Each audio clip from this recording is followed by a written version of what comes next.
takes a few minutes. Okay, so we are live on WebEx as well as YouTube. So now I'm going to go ahead and click record and we can go ahead and start. All right, thank you. So good morning, everybody. I apologize for all the confusion here, but I guess that's what comes with having to do a remote meeting. So the first thing I'd ask to try and improve the quality here is if everyone who is not speaking could please mute your microphones until you do speak, and that way reduce the feedback and we can all hear. As I am hearing some feedback now. So ask everyone, just take a minute, look down at your microphone, make sure you're muted if you're not speaking, then just unmute, if you do want to speak. There is a way to virtually raise your hand. That's by pressing *3. And when you do that, it'll virtually raise your hand. And then once you're unmuted and you speak, you'll have to press *3 again to unraise your hand. If for whatever reason that doesn't work, feel free to unmute and just say my name to get my attention, or, I'll try and watch the pictures. If you raise your hand or wave at me, I'll acknowledge you as well. But, one way or another, if the *3 doesn't work and you've got something to say, feel free to unmute and get my attention. We'll make sure everyone gets recognized. We are going to have to use roll calls to conduct business, just to make sure that we have a record of the meeting and a record of the quorum and a record of all our votes. So I'll call the roll right now just to establish who we have for the quorum, and then we'll have to do the same thing for the votes that we take. So I believe Pat Buffalino could not be with us today. Lydia DeCastro. Present. And Bill Fitzpatrick. Here. Judge Mazzarelli. Yes. And Judge Mazzarelli, you back with us yet? Yes, can you hear me now? Perfectly, thank you. So this is a vote on a motion to approve the agenda for the meeting, the updated agenda. You vote yes?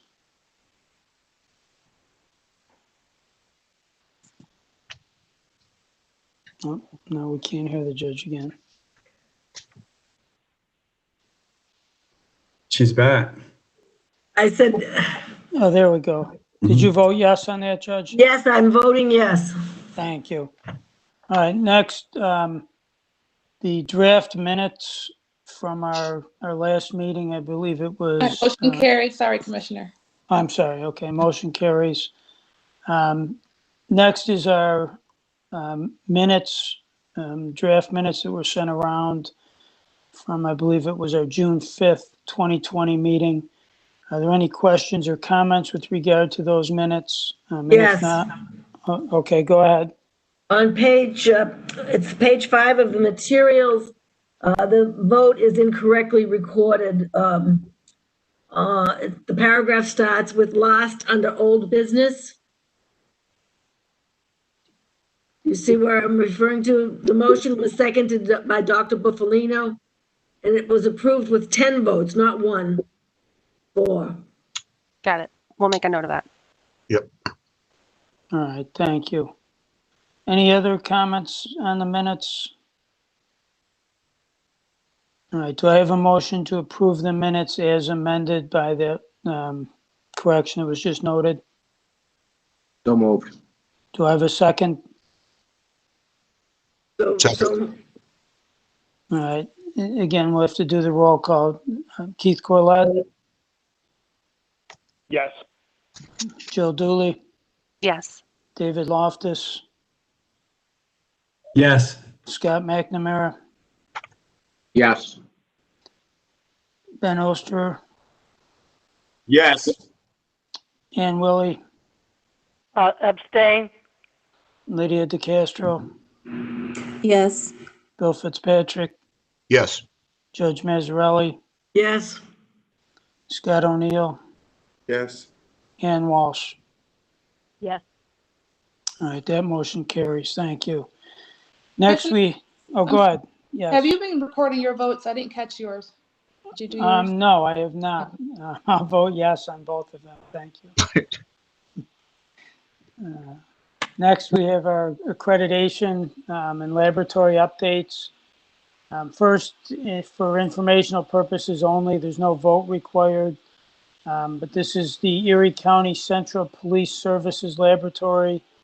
We have a letter from May 5th regarding continuation of accreditation with attachments. Then there's also a email chain from July 17th of this year regarding updated scope with attachments. As I understand the scope issue, ANAB made a change to remove human from items in the biology discipline.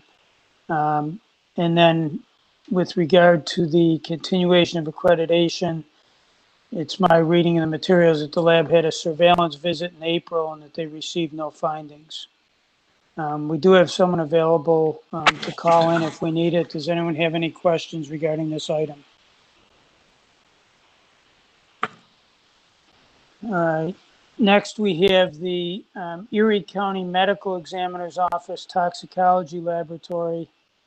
Again, for informational purposes, there's no vote required. Christine Giffen, I believe, is on the line if we have questions. There's a email chain dated July 10th of this year with regard to the lab director taking a leave of absence beginning July 15th. And then an email dated August 17th indicating the director had returned and that there was an interim director named in that period of time. Are there any questions with regard to this item?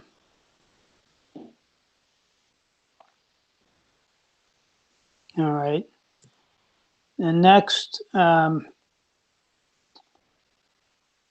we have, with regard to the same laboratory, there's a letter dated July 27th with regard to an extension of accreditation and another letter dated September 13th with regard to extension of accreditation as well. And as I read the materials, ABFT has decided to extend the expiration date of the lab's accreditation to June 30th, 2021, based on the travel restrictions in New York and the impact that that's had on their ability to get out and do the accreditation. They've asked both this lab and there's other labs that are going to be in the same position as we go through here, as I understand it, to continue to submit additional documentation for off-site monitoring. And then if an on-site visit is possible before June 30th of 2021, that inspection will be conducted. Now, I do believe we have Dr. Graham Jones available to answer questions regarding this procedure. Is that correct? I believe so. All right. I guess as a chair, I would ask that we get Dr. Jones on the line. I'd just like to have him explain to us, what their plan is and what they're doing to make sure that the labs, are operating in an accredited environment during the time that they can't get out there to see them. If Dr. Jones could press *3 on his phone to raise his hand, we'll unmute him.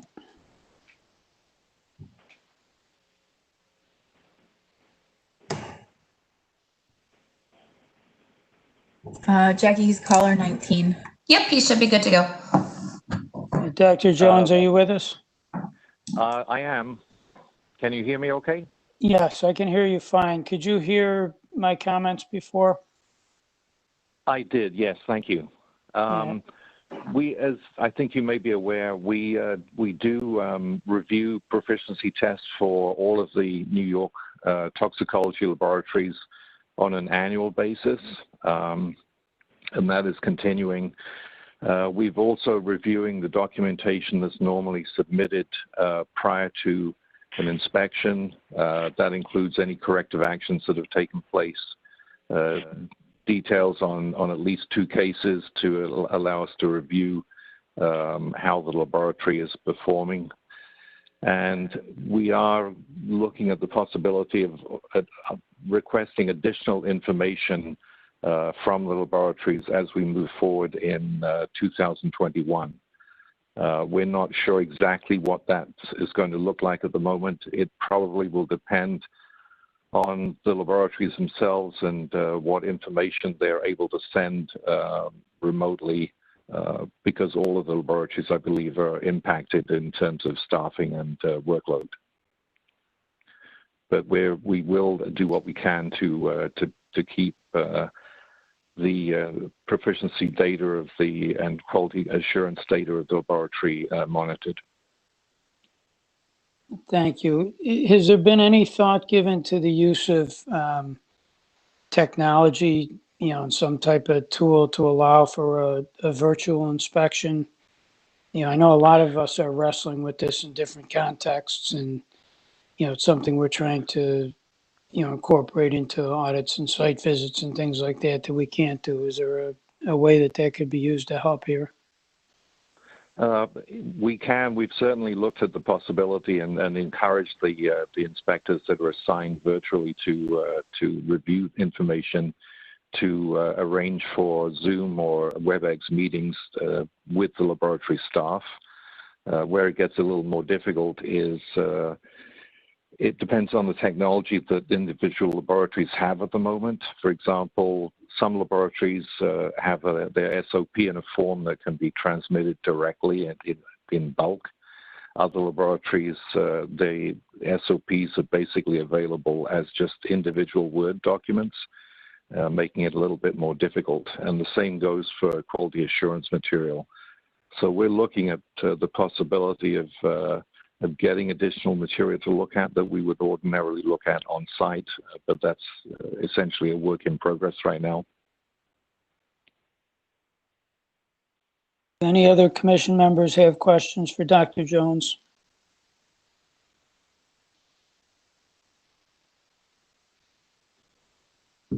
Just super quickly, I guess is it left up to the individual auditors in terms of whether they, how much they will do virtually, or is there a policy currently in place for, figuring out like what can be collectively, like what can be done virtually and what can't be done virtually?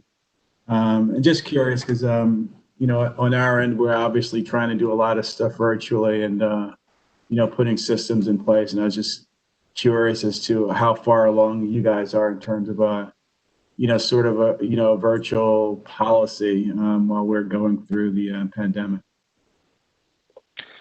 To some extent, it's up to the individual auditors. That is to contact the laboratory directly if they have questions.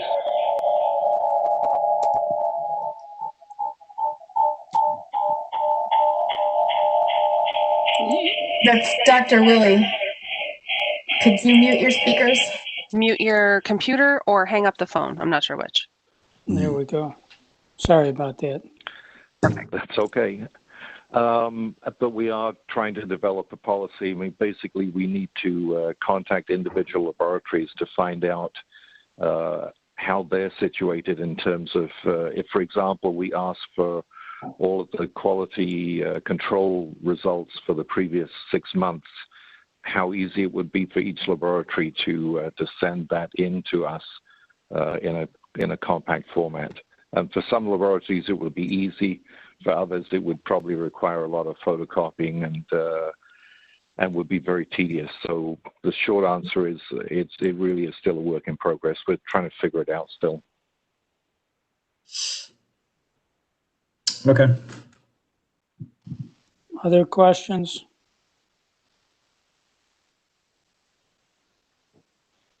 I guess I would ask that between now and our next commission meeting, which I believe is in December, we can get you the exact date, that you get us more information. I certainly understand the difficulties, but, along the lines of what David was getting at, I'd feel more comfortable, if we had a little more information about, what the policies and procedures were and that there was some uniformity in terms of how ABFT was monitoring lab compliance during the time that you can't get out there. So, I'll ask that we put this on as an agenda item at the December meeting and ask at that time that you brief us and hopefully have information for us on a more uniform policy in terms of what's going to happen until the time that you can get out and do site visits. Yeah, I sort of just second that. I mean, just sort of, not to be intrusive, but, and then I really don't know like what goes into each audit. And so it'd be helpful to know like what can be done, what can't be done, and what we can expect in the coming year, because we may be remote for quite a while. Yeah, I can undertake to do that, certainly. All right, thank you. And thank you for taking the time to be with us today. We appreciate it. No problem. All right, so back to Can I ask one thing, Commissioner? Grant, Dr. Jones, if you're still there, could you please press star 3 again to unraise your hand? Sure. Thank you very much. Sorry about that. So back to the Erie County Medical Examiner's Office.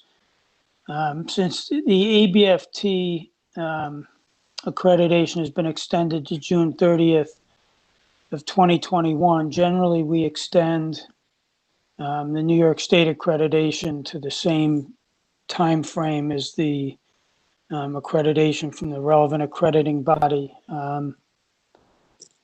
I guess my inclination is to do that here with the caveat that, in December, I would expect to hear more about what ABFT is going to be doing to monitor in the meantime and, make sure that if there are issues, those are brought to our attention.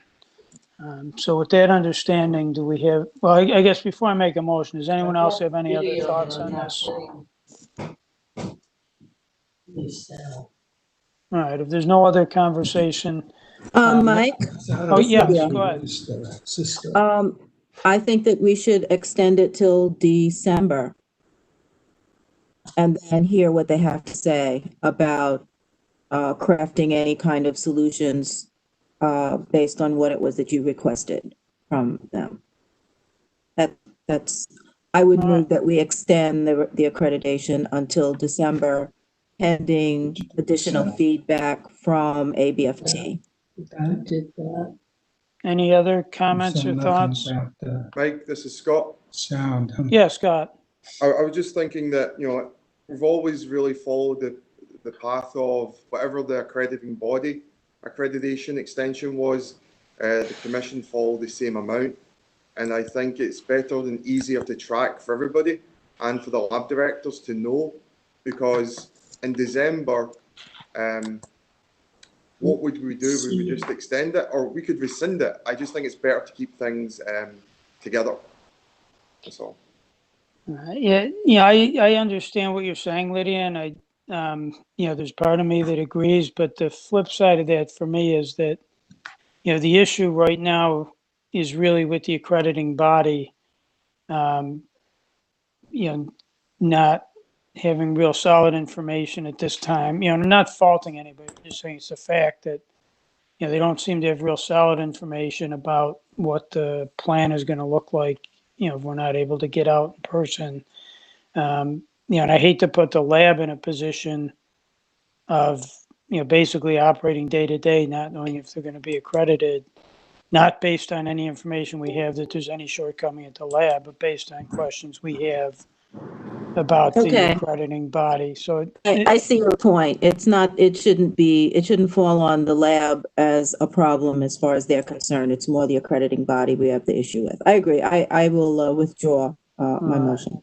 Thanks. And I don't disagree with your concern that, we don't want to lose track of these things, but so, all right, with that said, then do we have a motion to extend the New York State accreditation of the Erie County Medical Examiner's Office Toxicology Laboratory to June 30th, 2021?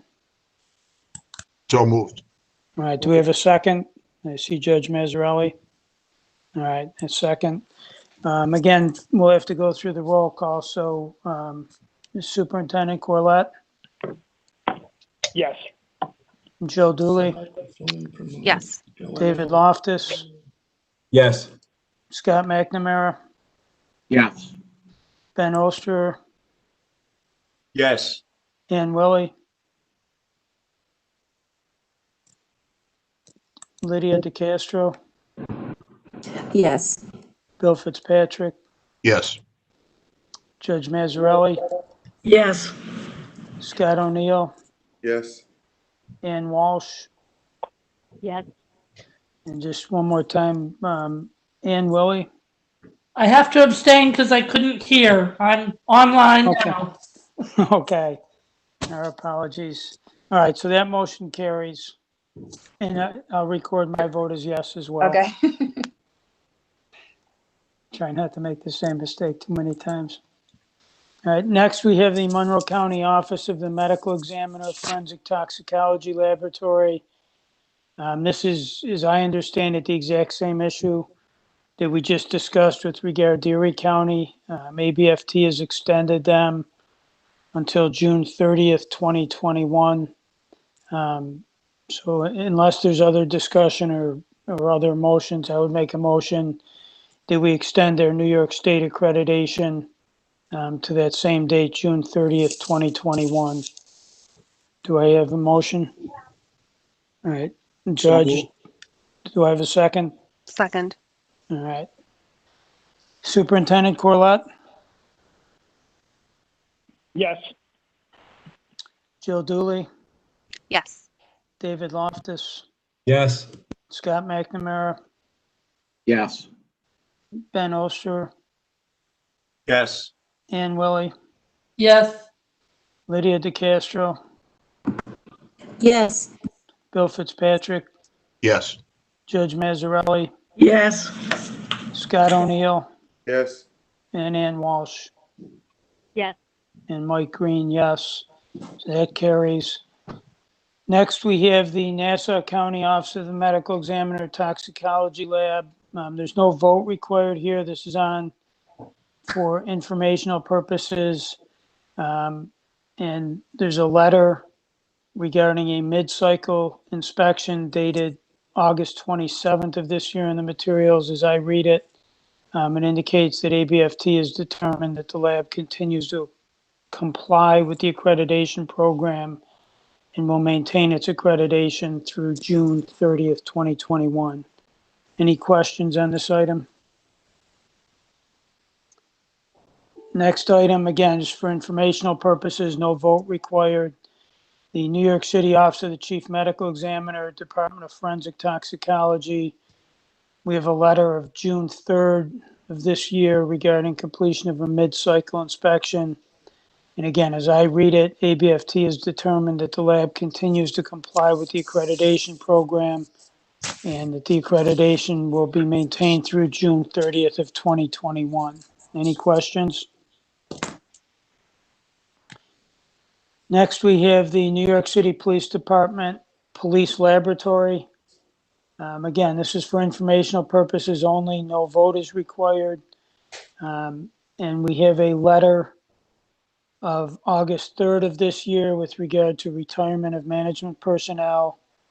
And then an email chain with an acknowledgement of that notification. And it pertains to, as I read it, a Thomas Hickey, Assistant Director of the Controlled Substances Section, who retired effective May 21st of this year. Any questions on this item? Next is the New York State Division of Criminal Justice Services Latent Print Lab. Again, this is for informational purposes only. No vote is required. There's a letter of August 3rd in the materials with regard to retirement of management personnel. Also an email chain dated August 20th with an acknowledgement of that notification. And as I read the letter, it pertains to the retirement of Janet Hoying, Deputy Director of the lab, who retired effective July 27th of this year. And ANAB has acknowledged receipt as well. Any questions with regard to that item? All right. Next, we have the Niagara County Sheriff's Office Forensic Laboratory. Again, for informational purposes, no vote is required. There's a letter dated July 14th of this year in the materials with regard to the removal of tool marks from the scope. There's also a letter dated July 29th of this year with regard to continuation of accreditation. As I read the materials, the lab in February had a surveillance visit. They received 8 nonconformances. My recollection is that these were reviewed by the commission in at least one and maybe 2 of our previous meetings. All of the remediation documentation was provided and reviewed at our June meeting, I believe. ANAB has issued continuation of the accreditation. An updated certificate and scope has been provided. The lab also requested that the tool marks be removed as a category of testing due to their lack of casework. Any questions with regard to this item? Yes. Yes. So what happens if this is an issue in a matter that comes to that office? Who does the tool marks analysis for them? So if they're not accredited to do it, my expectation would be that they wouldn't do it, that they'd have to find a lab that is accredited in that discipline to do the work. But they previously were accredited, is that right, Mike? Yes. Yeah, so they wouldn't be able, work that they used to be able to do, they won't be able to do anymore. Thank you. Mike? Yes. Yeah, with respect to the, on Niagara, with respect to the trace evidence section, they attribute their conformance to human oversight. Is there any explanation as to that? And there also seem to be reporting whether hair was forcibly removed or not, and they're including that as a criteria in their reporting. I just like to inquire about what the human oversight problem was, and if they are actually reporting forced hair removal or non-evidence of forced hair removal. Yeah, I think we have someone from the lab available. Is that correct, Shelley? I believe so. If they would just hit *3 and raise their hand, Jackie would unmute them. Mike, while they're at, Mike, this is Scott, while they're at it, I'd like them to explain why they didn't do any, on page 42, it says the lab did not conduct 2019 internal audits, provide information, ... I'd just like them to explain that too. There seems to be, I'm with Ben on this, there seems to be an awful lot of human oversight issues going on, and I just wanted them to, I just want them to explain it, because I'm having a little concern myself right now. Let's have Ben go first, and then after Ben's done, please by all means ask. I do not see a raised hand yet. So Corey, if you're on, or someone from your lab, if you could press *3.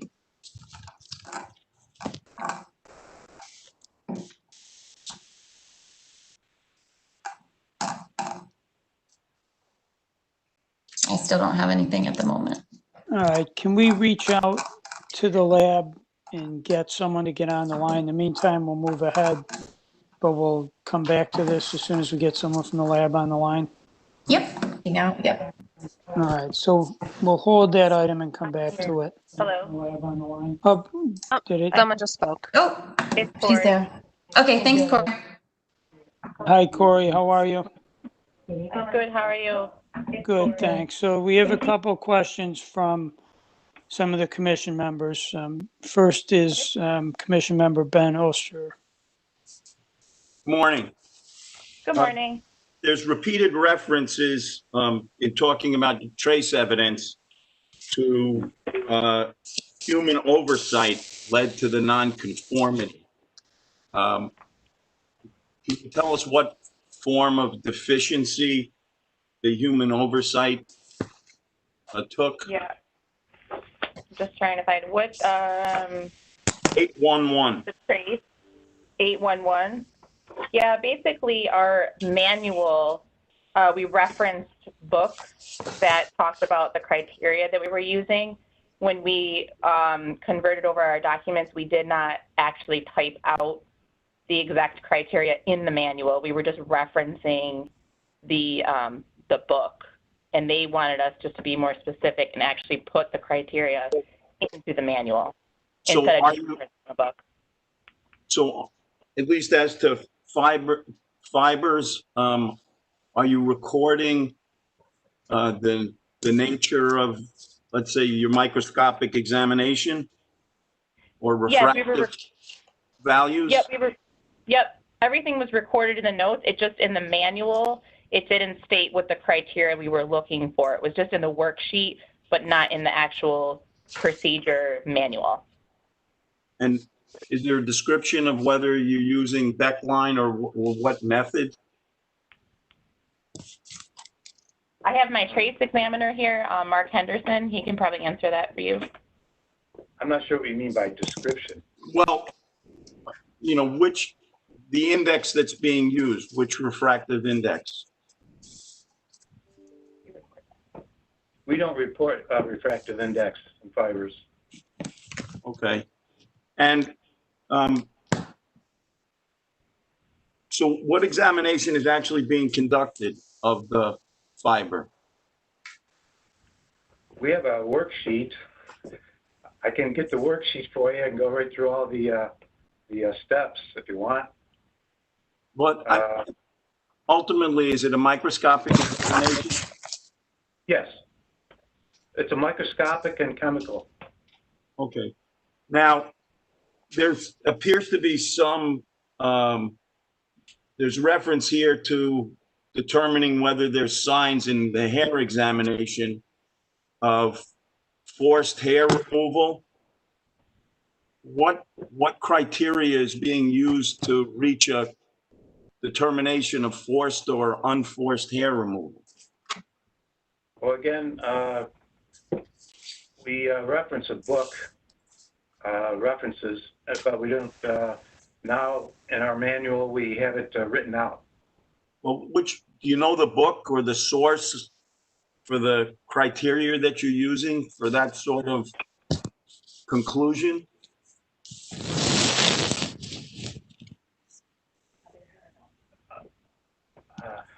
Probably a Saperstein. There's a chapter in Saperstein that I use, and also I'm guessing here it's one of the FBI manuals, a small manual on hairs.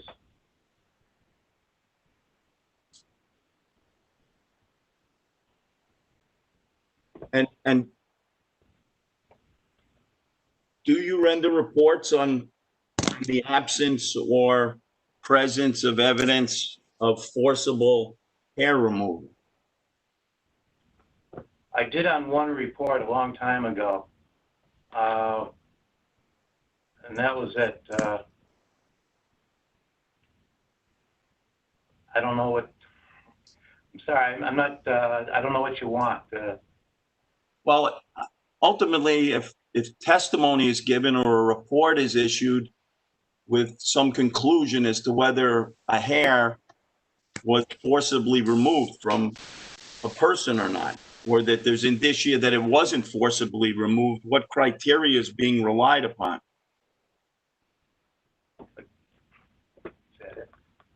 I have to review the opinion. Usually we look for if it's forcibly removed. You have to be careful. Head hairs, you might have a root sheath, or you might have a follicular tag. Those are sort of indications that it's forcibly removed. In pubic hairs, you got to be careful because pubic hairs don't have to be forcibly removed, and they might have a follicular tag on them.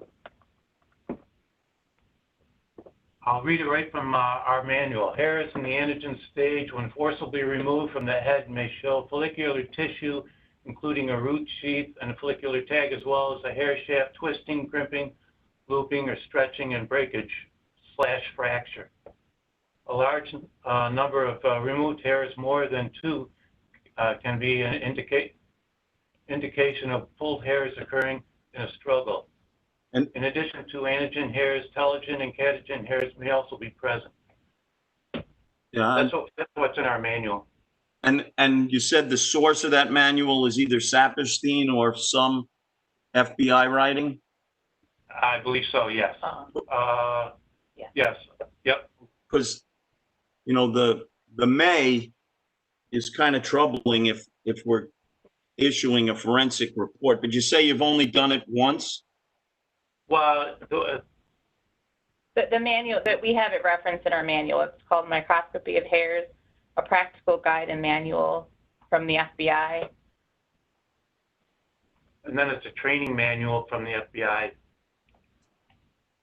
But we actually have it written out now. But I know it's been identified in the, observations that you're reporting a conclusion. Well, I'll let it go. I'll take a look at it. Maybe I'll have some questions at another juncture. Okay. Can I just ask one follow-up question along those same lines? If you know, do other labs, other toxicology labs, or I shouldn't say toxicology, other forensic labs in New York report with regard to forcible hair removal? There's a couple of labs in the state, but I'm not sure about that. All right, thank you. Mike, I haven't seen it. This was a new one for me. All right.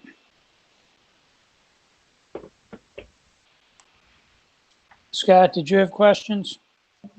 Yes, I would like them to explain what's going on in the 8.8.1, which in our materials is on page 42, specifically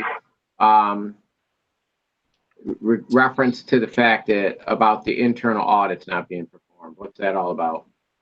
No, the internal audit was performed. What occurred is the new standards from ANAB had come out, and when our QA manager did the audit, he did not update the assessment guide to include those new standards. So we did have the internal audit. It's just that we didn't incorporate the new standards. So we went back and did that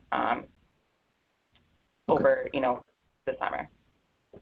My next question is, there seems to be throughout all these nonconformities, and they're all resolved now, and that's good, but there seems to be continuous reference to human oversight issues. And can you just assure me and hopefully the rest of the committee that we don't have a problem here? Because when I read this, I was a little concerned. A lot of the findings were documentation, so we converted over to Qualtrics. So when we were in the midst of doing all that, things got missed. Document number, the documents were the same. It's just that when we convert them over to Qualtrics, the document numbers changed. So that was one of, the findings was the references in the documents. It's not that our documentation was wrong. It's just that the documents had a new ID number. We were doing everything, like I said, in traits. All the worksheets had the criteria for hair, for fibers, but we didn't document it in the manual, which was another finding. The audit was the same thing. The new standards were there, but our QA manager didn't update the audit document. But when they came in, they said we were doing everything. We just needed to write it down, essentially. But we lost our QA manager. So I am now taking over, and we have made a lot of changes since his departure. So, I feel comfortable. It's a lot of just human things like that, because they were just things that we missed when, we were making a ton of changes to convert over to the new standards and to get Qualtrics online for discovery and, et cetera. Okay, thank you.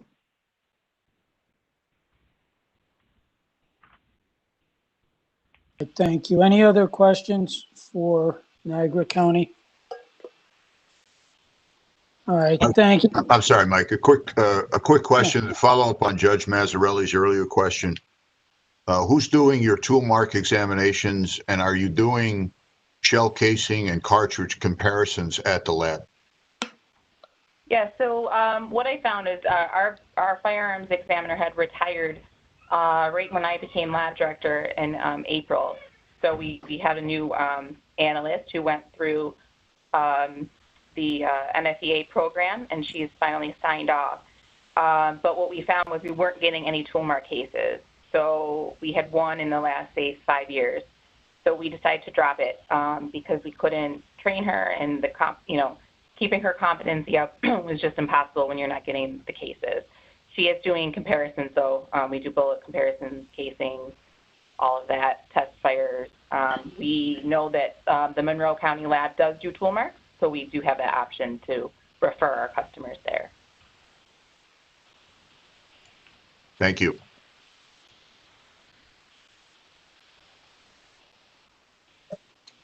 Can I ask a super quick question about 7.4?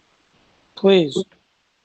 And I just want, because it says generally about handling of tests or calibration of items, and then the nonconformity has to do with DWI and drug facilitated sexual assault, because it's different than the procedure schedule cited in the laboratory's quality manual. And so I guess the question is sort of the same as the ones before. And just because of the importance of this one, did you oversee, I guess, the moving this up into conformity, and what was the nature of the nonconformity? Was it again something that you were reporting under your old procedures, and you just didn't write it in the right place? Like what? Just walk me through that, I guess, very, very briefly. Sure. What it was is we, for the new standards, we came up with a document that said kind of our retention times for all evidence across the lab. And we actually, in the tox manual, had a longer retention time than in the new document that we came up with. It was like a year difference. So we just had to go into the tox manual and make that updated change from the new document that we had created. And so you hold them for a shorter time? I'd have to look at that. I don't have the exact time that I wrote down, so I cannot answer that. If you want me to look up the time. Well, this one, there is a substantive difference. It wasn't something that was different in a place the policy actually changed. No, nothing changed. It just, the times were, I'd have to actually look back at the exact thing. I can't remember. This is from March, but. Could you do it fairly quickly? I can try. And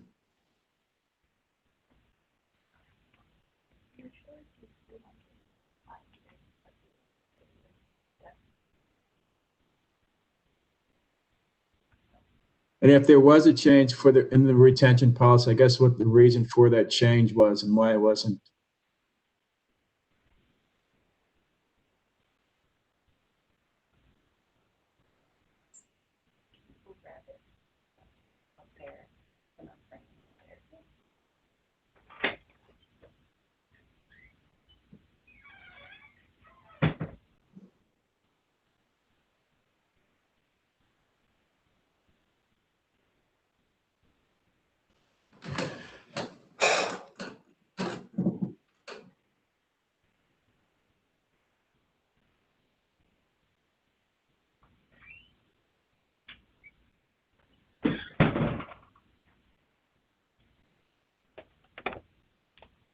Yeah, so we keep all medical examiner and DWIs for DWIs are 5 years, drug facilitated kits for 25 years. Okay. And then medical examiner is a year. I would have to look back at our old documents to see what the old. That's fair. No, there's no need to do that. Okay. That's the range you do it at. That's fair. Okay. Thank you. I appreciate it. You're welcome. All right, any other questions?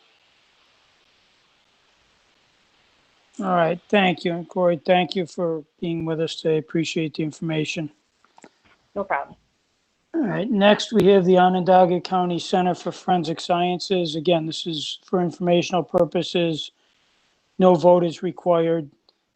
We have an email dated August 6th of this year with regard to a virtual reassessment. As I read it, ANAB notified the lab that the reassessment activity planned for September will now be virtual because of the travel restrictions.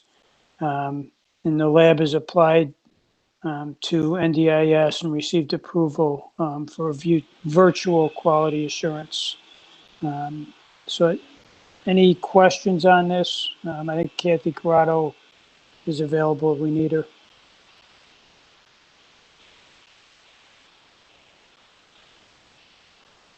And maybe just a note for staff with regard to our conversations with ANAB. You obviously don't have a lot of information here, but it would appear that ANAB is doing, some type of virtual work. So maybe ABFT, to the extent they haven't already, would want to look to ANAB and what they're doing and see if that's helpful in any way or any guidance to them, as they prepare something for us for the December meeting.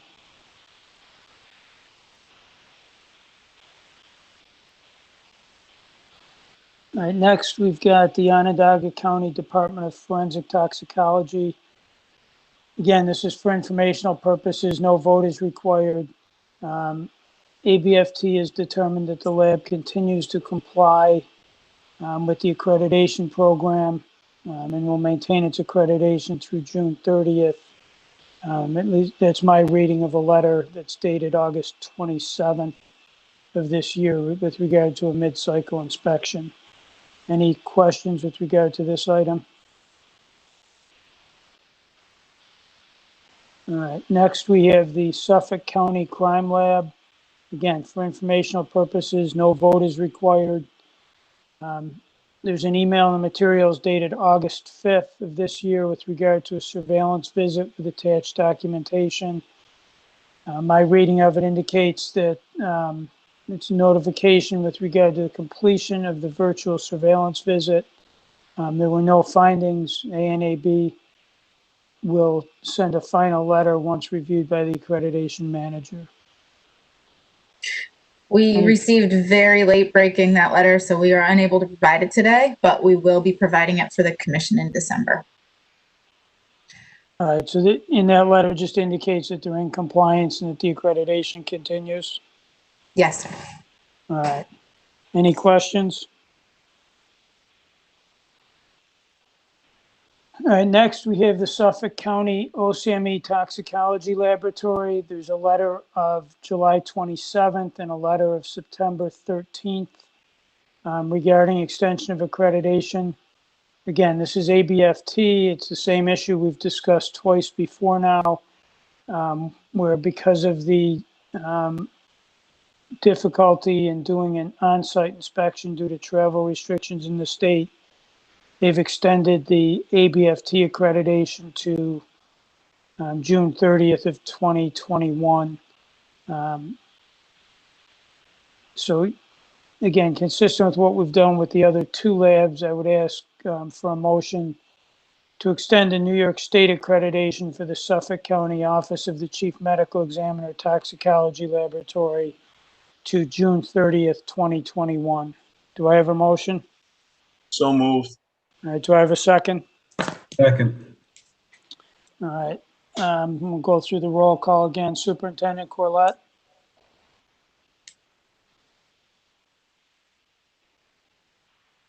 All right, go back down.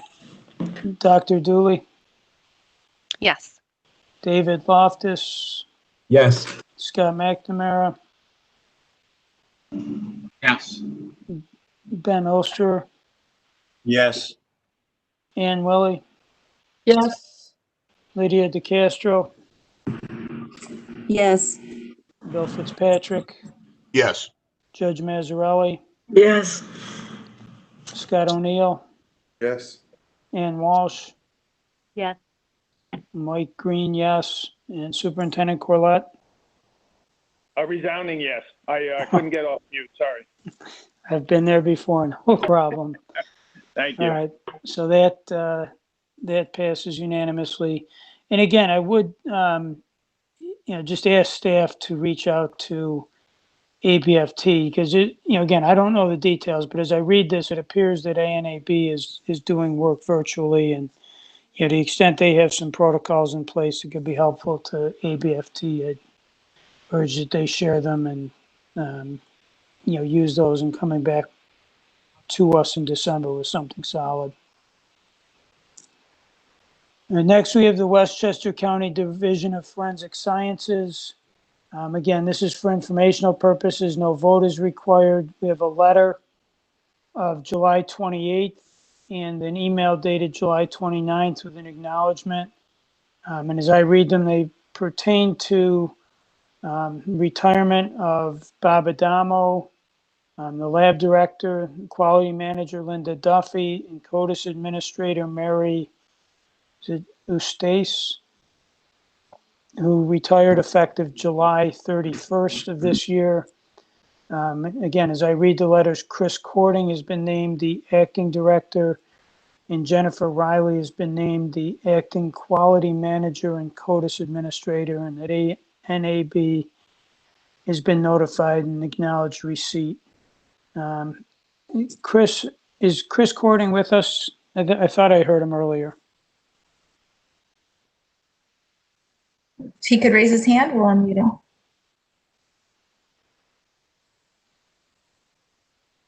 Colin 6, looks like.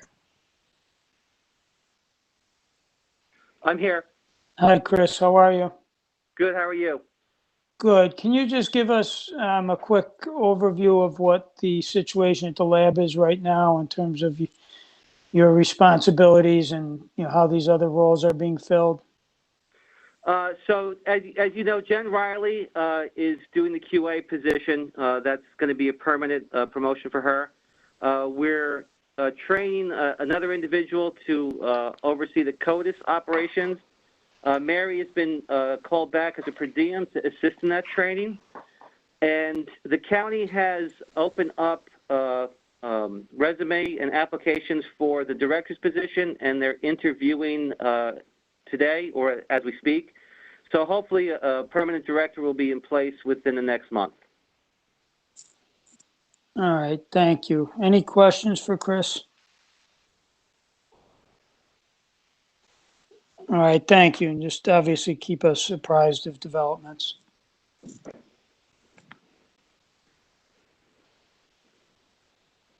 All right, next we have the Westchester County Department of Public Safety Crime Laboratory.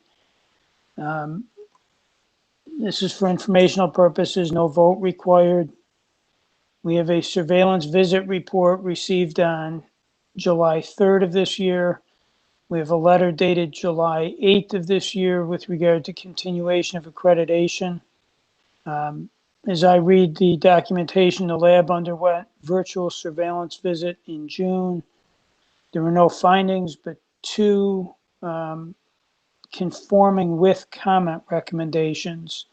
One having to do with updating verification records and password protecting documents and case files as I read it.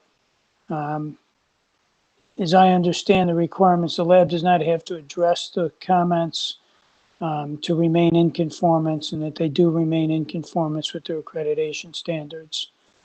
Any questions with regard to this item?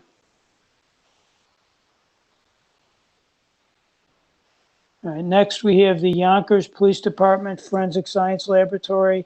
I'm sorry, Commissioner. I think we skipped over N, which also had to deal with the Westchester County Division of Forensic Toxicology, but that was just their accreditation issue. Oh, I'm sorry. We did. Thank you. So, and again, for informational purposes, no vote. Westchester County Division of Forensic Toxicology, an email dated August 27th with regard to a mid-cycle inspection. ABFT has determined that the lab continues to comply with the accreditation program and will maintain its accreditation until June 30th, 2021. And again, there are some comments there from the assessor for the lab's information, but as I read it, They weren't anything that needed to be addressed to maintain accreditation. Any questions with regard to that item? All right, now we're on to P, the Yonkers Police Department Forensic Science Laboratory. Again, informational purposes, no vote required. There's a letter dated July 1st of this year with regard to continuation of accreditation. The lab underwent a virtual surveillance visit in May. There were no findings, one conforming with comment recommendation with regard to a validation procedure. And again, this isn't anything that needs to be addressed to maintain accreditation. Any questions with regard to this item? All right, that ends our accreditation updates. Could I next, ask a question? by all means, go ahead. Yeah, could Mr. Cording press star 3 again to unraise his hand so that as we move on with the meeting, we'll know who else we need to identify? That would be appreciated. Thank you. Thanks. And so next is 5 on the agenda, old business. The first thing we have is a familial search update. Jill, can you do that for us, please? Absolutely. So with regard to familial search, we still are at 37 applications in total. That's 30 unique with 6 resubmissions and 1 renewal. Of those, 23 have been approved, 12 rejected, and 2 withdrawn. We have none in process for pending approval. They've all been approved at this time that we've received. Of the 23 that were approved, we have still 8 in process or in queue. 1 is a pending training we have scheduled next week with the agencies involved, and 14 completed. And that is what we have. We also obviously have the news update of there was a link with a familial search results and an arrest, which is exciting. That was recently in the news. Any questions with regard to the familial search update? I have just a couple of questions, if I may, Mike. Yeah, absolutely. Yeah. Yeah, Jill, first of all, the case you just alluded to, congratulations to everyone that worked on it. That was a homicide case about 30 years old out of Rochester. Timothy Williams, of course, is presumed innocent, but he was arrested for the then murder of, I believe, an 11-year-old girl, rape murder of an 11-year-old girl. My question is this, or I have a couple of questions. Jill, do you know why the case was originally rejected?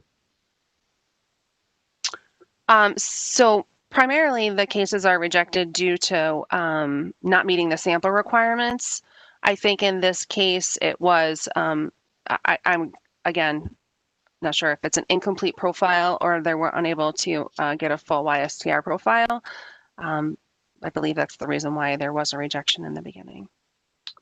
Okay, as I read our guidelines, particularly as they're going to be amended, perhaps, or have been amended, for familial searching, it requires a single source. Who's playing rock music here? That's not me. Thank you, whoever turned it off. No, I'll be playing the Drifters. It says a single source or a fully deduced profile from a mixture, but for the partial match criteria, it requires a single source. Why the distinction? So I would probably punt that to the state police because they are the ones that deal directly with the sample requirements and also the CODIS regulations that are involved with those. I am not fully aware of all of them. So I believe we do have Ray on the phone with the superintendent. Yeah, Ray, can you or someone from your team answer that question? Yeah, so it's Ray, and that's a sufficiently detailed one. I've also got Director Julie Pizzichetti and Associate Director Tom Leach. Tom's probably in the best position to provide that detail. Tom, are you able to call in? So I think he's on the WebEx, but we'll have to call in to so we Yep. can get that. Jackie, user 40. I think you're all set now, Tom. All set.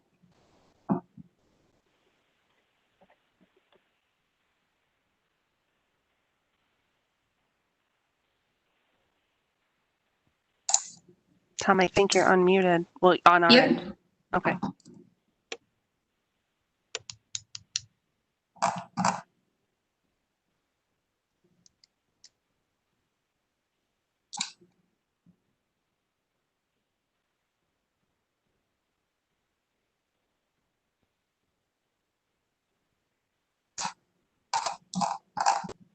Good morning. This is Tom Leach. Can you hear me? Now we can hear you. Yes, Tom. Okay, thank you. Would it be possible just to repeat the question? Yeah, this is Bill Fitzpatrick, Tom. I was wondering why in our listed criteria for acceptance in the partial match criteria, we require a single source, but in familial matching, we require a single source or a fully deduced profile originating from a mixture. I'm curious as to why there's a distinction. We have our state CODIS administrator here with us, Carrie Sage, so I was just going to have her provide some information on that. Okay.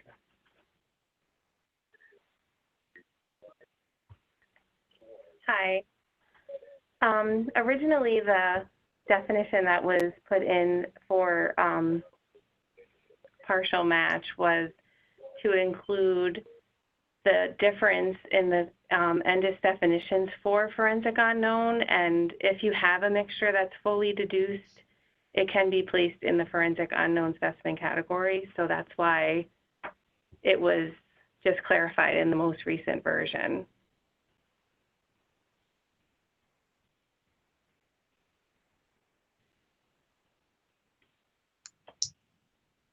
I'm still not sure why the distinction between the two. If it's fully deduced, then it would be single source, and it's really up to the local lab that they are putting it in the forensic unknown specimen category, or if it would go in within the forensic mixture category. It would depend on the data that's present in the profile.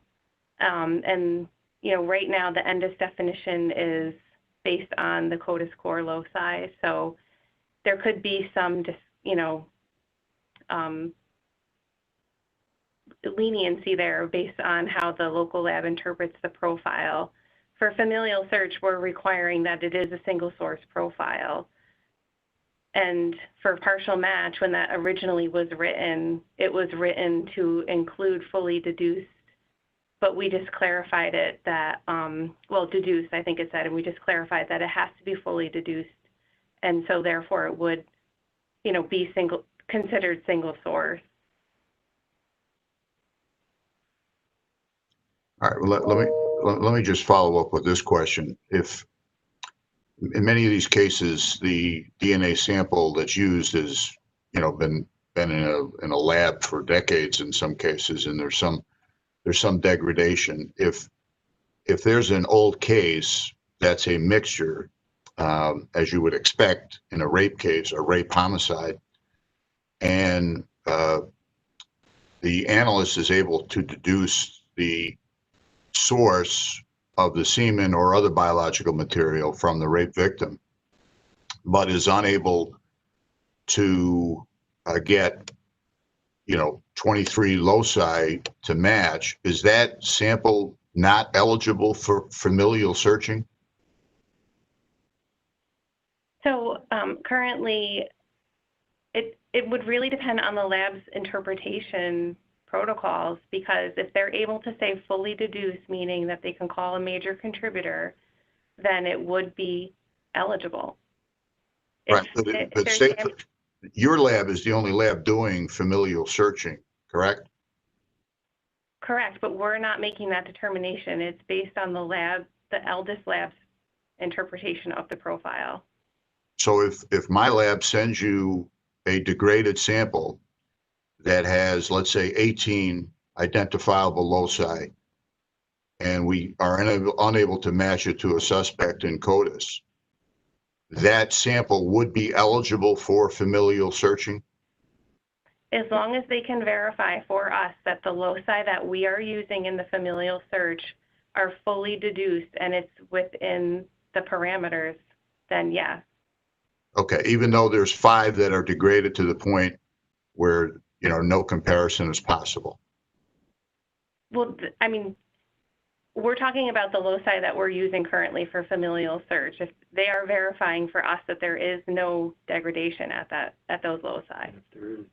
When you say fully deduced, by that, do you mean that for all of the loci you're using, they've got to be able to identify what they say is the profile for the major contributor? There can't be one missing? Correct. In regards to the loci that we're using currently for the search parameter. If they have something that's incomplete, it is not accepted. All right, so in the example that I gave where you have 18, where you have it, and yeah, I've tried cases with 7 where the statistics were in the hundreds of millions. So you're saying that if, and are you using 23? Is that what we're up to now? 23 loci? What we're using for familial search is at a minimum, the original code is 13. And I think the criteria is at least 10. Isn't that what's stated? That you'd have to have at least 10 of the CODIS core loci? For familial or for partial match? For the partial match, you only need 10. Partial is a different situation. Yeah, Ben, I'm talking about familial. As it's written right now, as I understand it, for familial, you need all 13. Is that correct? They've got to be able to say they can identify the major contributor for each of the 13 loci for it to qualify. We would need all 13 of the original CODIS core loci at a minimum. If the identifier loci are present, we can use that as well. But that's all we're using at this point. And then if I'm not mistaken, in addition to that, the current requirements, you also need, the Y as well. Is that correct? Yes, a full Y profile, correct, 16. If you don't have that, it gets rejected? Correct. All right, and my recollection is that the first sample on that Jerome case was rejected because it wasn't a full profile. And then when they went back and relooked at the case, they found another profile that they were able to identify a full one on, and that was submitted and ultimately is what was run. I'm just going by memory there, though. Right, they had a partial Y profile. Do you know if other states have criteria as strict as New York? In speaking with the other labs that are doing familial search, this was what they started off with in the very beginning. We had a targeted in the beginning, and it is something that we are trying to work towards to expand in the future. Okay, what exactly does that mean? This is Julie Pizzichetti. I mean, we're currently evaluating other types of familial searching software, including the one that's built into the CODIS program. So that may allow us to be able to expand the range of cases that would be acceptable. But because we were validating this for all of New York State, we did follow the guidelines and recommendations of other laboratories. There was a lot of outreach to the other states that actually had familial searching, and we wanted to be conservative because this is, something new for the state, and we set our validation standards to be strict initially, but we are committed to continuous improvement. We're currently evaluating a different type of familial searching software and hope to, in the future, to be able to open up the possibility of accepting less than full profiles. but that's what the criteria is currently based on our validation study. All right, might you advise us of the progress of that in December? Yes, I mean, any proposal that we have to use a different software, we would go to the DNA subcommittee and also provide information to the commission. But yes, we can provide an update in December.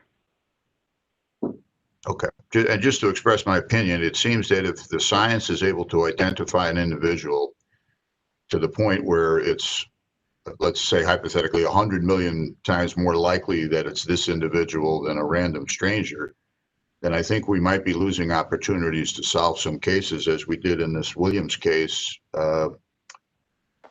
apparently for a number of years. So I would be very anxious to hear an update in December on how the state police is proceeding to get less than pristine, perfect samples into the familial search dynamic. Yeah, I mean, we certainly appreciate that because at this point we also are limited by requiring a YSTR, so we can't accept any unknown female perpetrator profiles, and that's also something that we're looking towards. But, familial searching is different than an actual STR DNA identification because we, as you know, are looking for individuals that could be biologically related to the perpetrator of a crime. So it was very important to have strict criteria initially to evaluate the success of our program, but we certainly do understand that there is the need to be able to open this familial searching opportunity up in the future to allow profiles that may not be full STR and or full YSTR. And so that's this is Ray, what we're working towards. Okay, I'm sorry to cut you off, Julie. So just to build on what Julie's saying, one of the things that we were considering is we really at this point have completed 14 cases. So starting with those fairly rigid criteria, just to make sure we're adhering to everything we did in the validation, what we want to do is have a look at the body of work that we've now completed and see where we can be flexible in those criteria. So really, this is our first blush of cases, and we really just wanted to make sure we move forward on a solid foundation of combination of that testing and validation and the experience. So we feel that now we're gaining experience, we should be able to come back with, here's what we'd like to do, again, with the DNA subcommittee's approval and your approval as well. Well, thank you to all who answered. And just two comments here.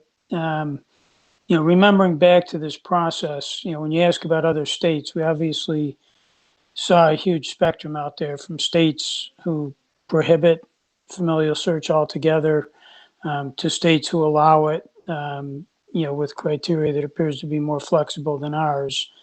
And I think as someone referenced there, where we wound up reflected the desire to move forward with this, but to do it conservatively and cautiously and go one step at a time. And secondly, in fairness to the state police, we did ask them to stand us up in a pretty short time frame, and they did a tremendous amount of work in that short time frame, to get this up and running.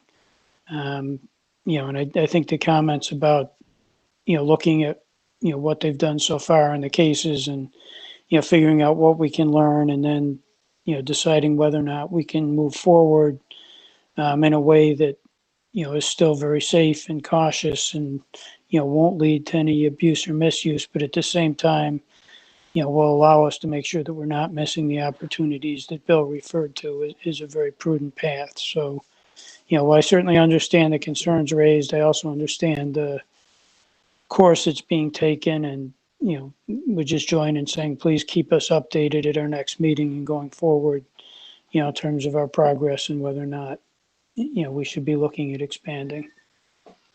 And Mike, thank you for your leadership in shepherding us through this. Not all of us were at the hearings a couple of years ago, but you did a masterful job in that. And how about irony of ironies? The case is a case you're probably intimately familiar with because it's you were the chief homicide prosecutor in Monroe County before you became DA. And actually, to give you an idea how old the case is, it actually happened 2 years before I joined the DA's office there. But am very familiar with it. And, you know, I think certainly demonstrates the power of this tool when used properly. So I agree. And thanks to our late and dear friend, Judge Brown, who, as you know, was so instrumental in helping us get this passed. yes, no question. Mike? Yes. So maybe since Director Wickenheiser mentioned that they were going to be doing a review of the 14 cases that have been completed, maybe we could have a synopsis or some other sort of report at the next meeting with their findings. Sure. I guess I'd phrase it a little differently if that's okay, and just ask Ray, you know, when you're at a point, you know, where you feel you've had enough time to do that review and are in a position to come back and report back to the commission if you do that. Yes, we absolutely can do that. Thank you. Thanks. Thank you. All right. Any other questions with regard to familial search? All right. Next, going from heavy to heavier here, an update from Dr. Walsh with regard to investigative genetic genealogy. Hi, Mike. Can you hear me okay? Thank you. Okay. So since we last met in June, we actually now have 2 laboratories that are approved for genetic genealogy. So Parabon Technologies, which we've been discussing for some time, received their permit on July 14th and are approved for their snapshot advanced DNA analysis services, so genetic genealogy, and also they're approved for a limited amount of phenotypic interpretation. And again, those particular phenotype features would be the ones that they submitted validation for and SOPs and were approved. The second laboratory is Bodie Cellmark Forensics, doing business as Bodie Technology. They received their addition of forensic genealogy analysis to their list of tests in August, and they had prior permit and forensic investigation here with CLEP, so they only had to submit for the particular test approval. However, both of these laboratories are still pending approval of an associated wet lab that will actually do the DNA analysis in terms of the large scale SNP panel. And so there's still another step, unfortunately, that has to be met before this service will be available.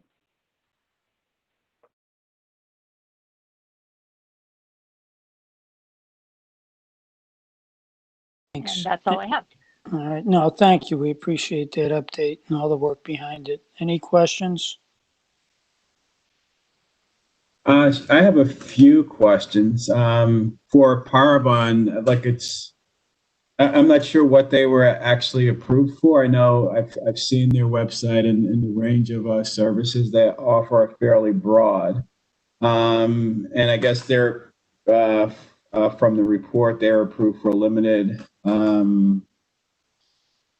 amount of. It's not clear what they submitted, what was validated, and what the transparency is for that. And I guess the concern is that you know they would be getting access to entire genomes of folks. And I'm not sure whether they would store that information, how long they would store the information. It's, you know, very different, I guess, from how we've processed other information with privacy concerns for citizens about how evidence can be collected, when it can be collected, when it can be used in court. So I guess the question is first, you know, what, you know, precisely they were approved for, and is there a public reporting of the validation studies that was done by? Is there public? Is there anywhere public where we can see the validation study? So the information that is submitted can be marked as proprietary, in which case we maintain confidentiality. I will say that there was extensive review of their methodology and also, for example, their cybersecurity program.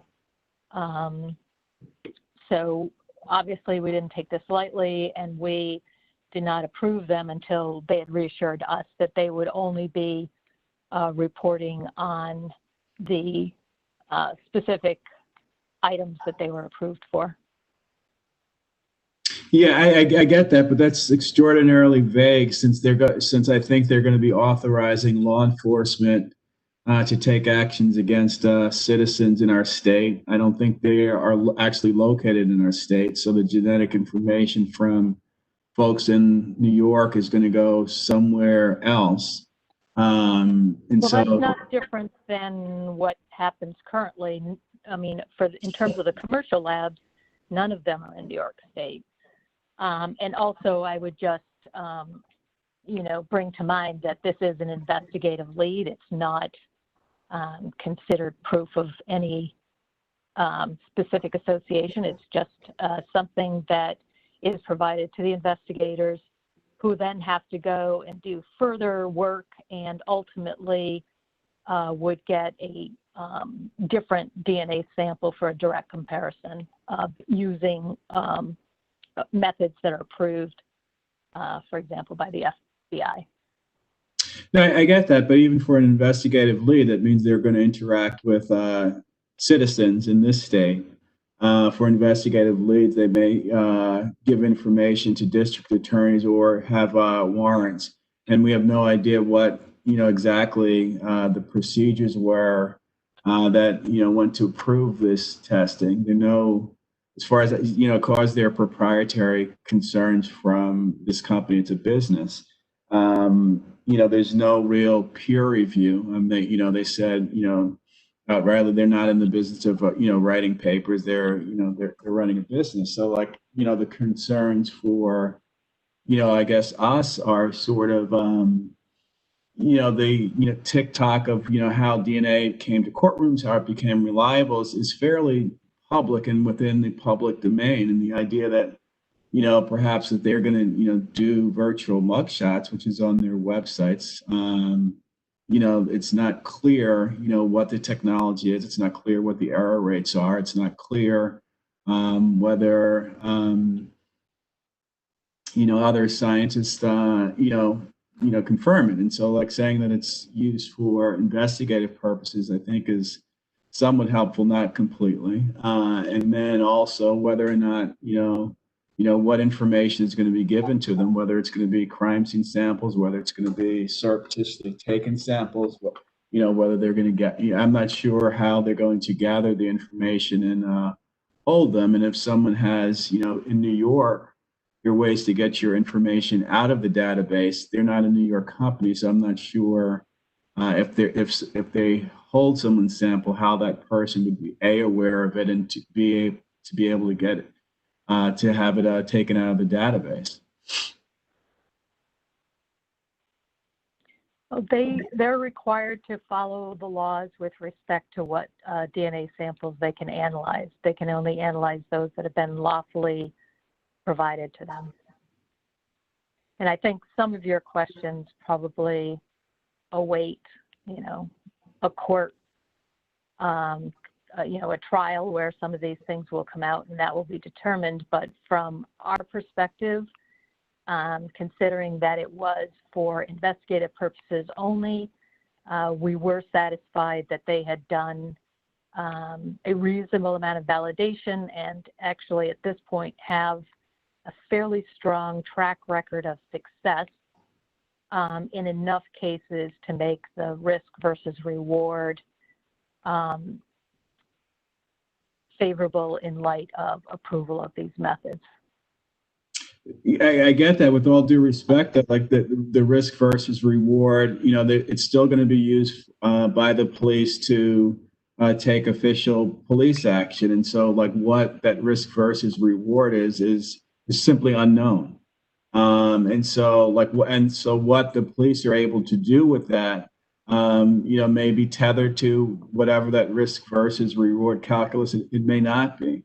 And that it would be, litigated in the courts like a few years from now, maybe not, but if it's used for investigative purposes, it doesn't sound like it'd be admitted into court. So there'd be concerns about whether it actually eventually be litigated in court proceedings. And so right now, we have, sort of an investigative tool that all the public information are sort of promotional materials on their website that we simply have no idea, what, that process is or that, and there's really no transparency as to, what, particular criteria they satisfied, and it can't be reviewed by anyone. And so that's, a little at odds with, it coming through a public agency and getting acceptance from a public agency when the rest of the criminal justice community is unaware of what that process is, and it's going to be used in the criminal justice context.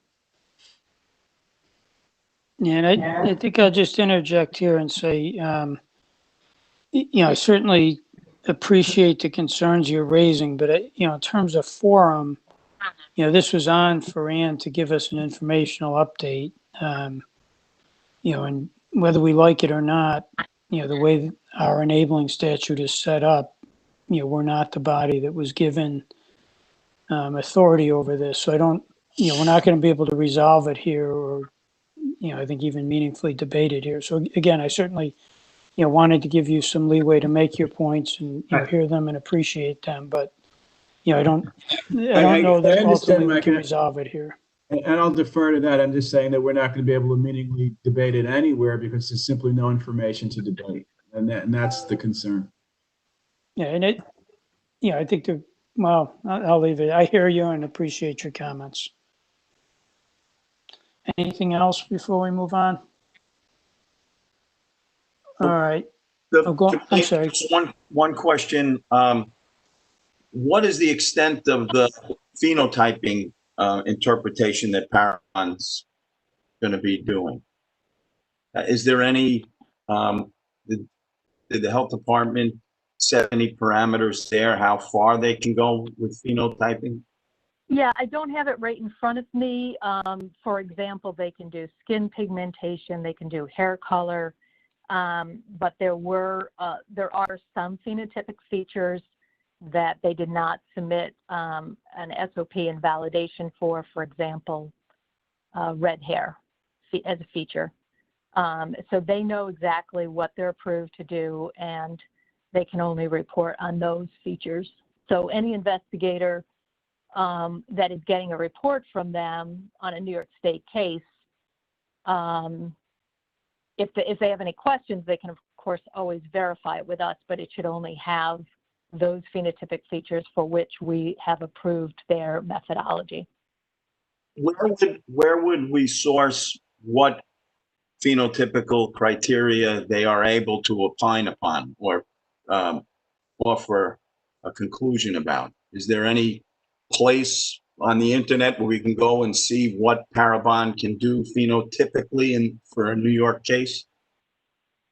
So that level of detail is not typically contained on our CLEP website, clinical evaluation website, but I can follow up after this meeting with an email to the commission describing those phenotypic features. I just don't want to misspeak in an open meeting. That would be much appreciated. Thank you. No problem.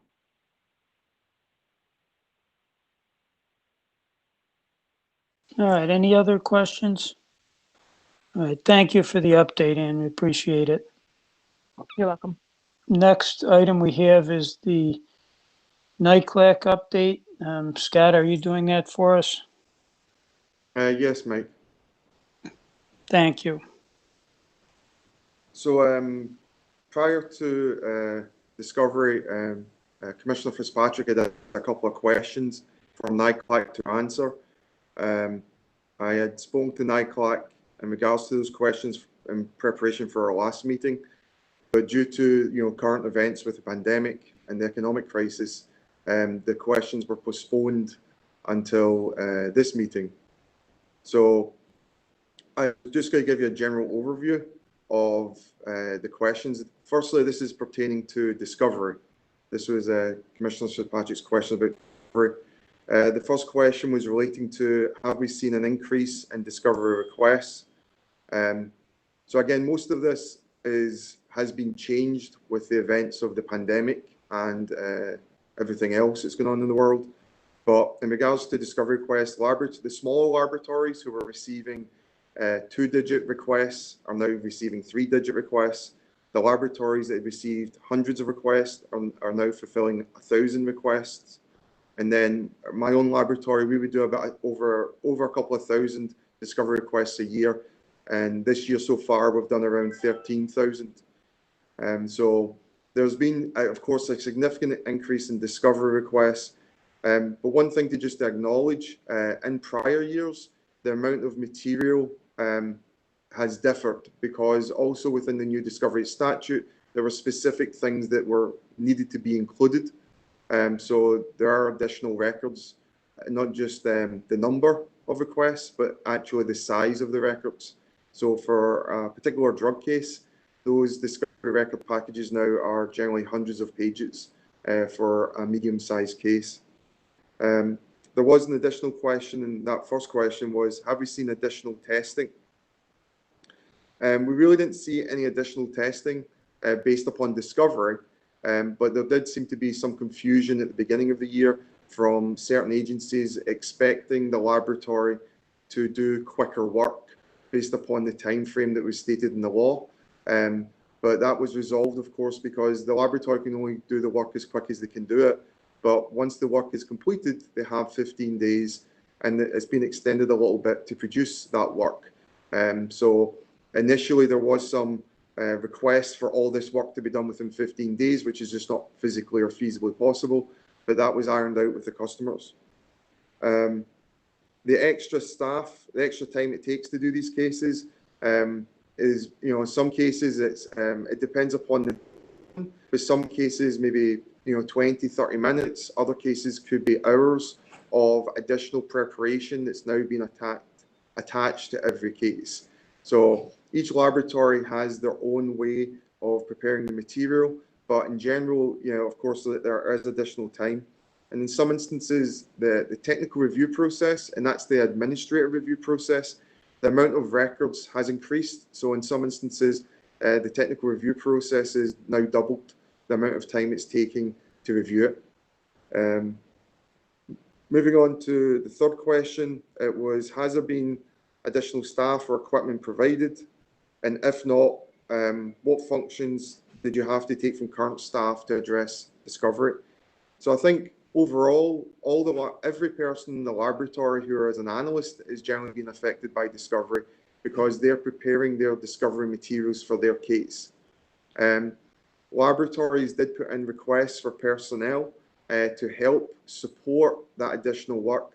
Very few laboratories received that additional personnel.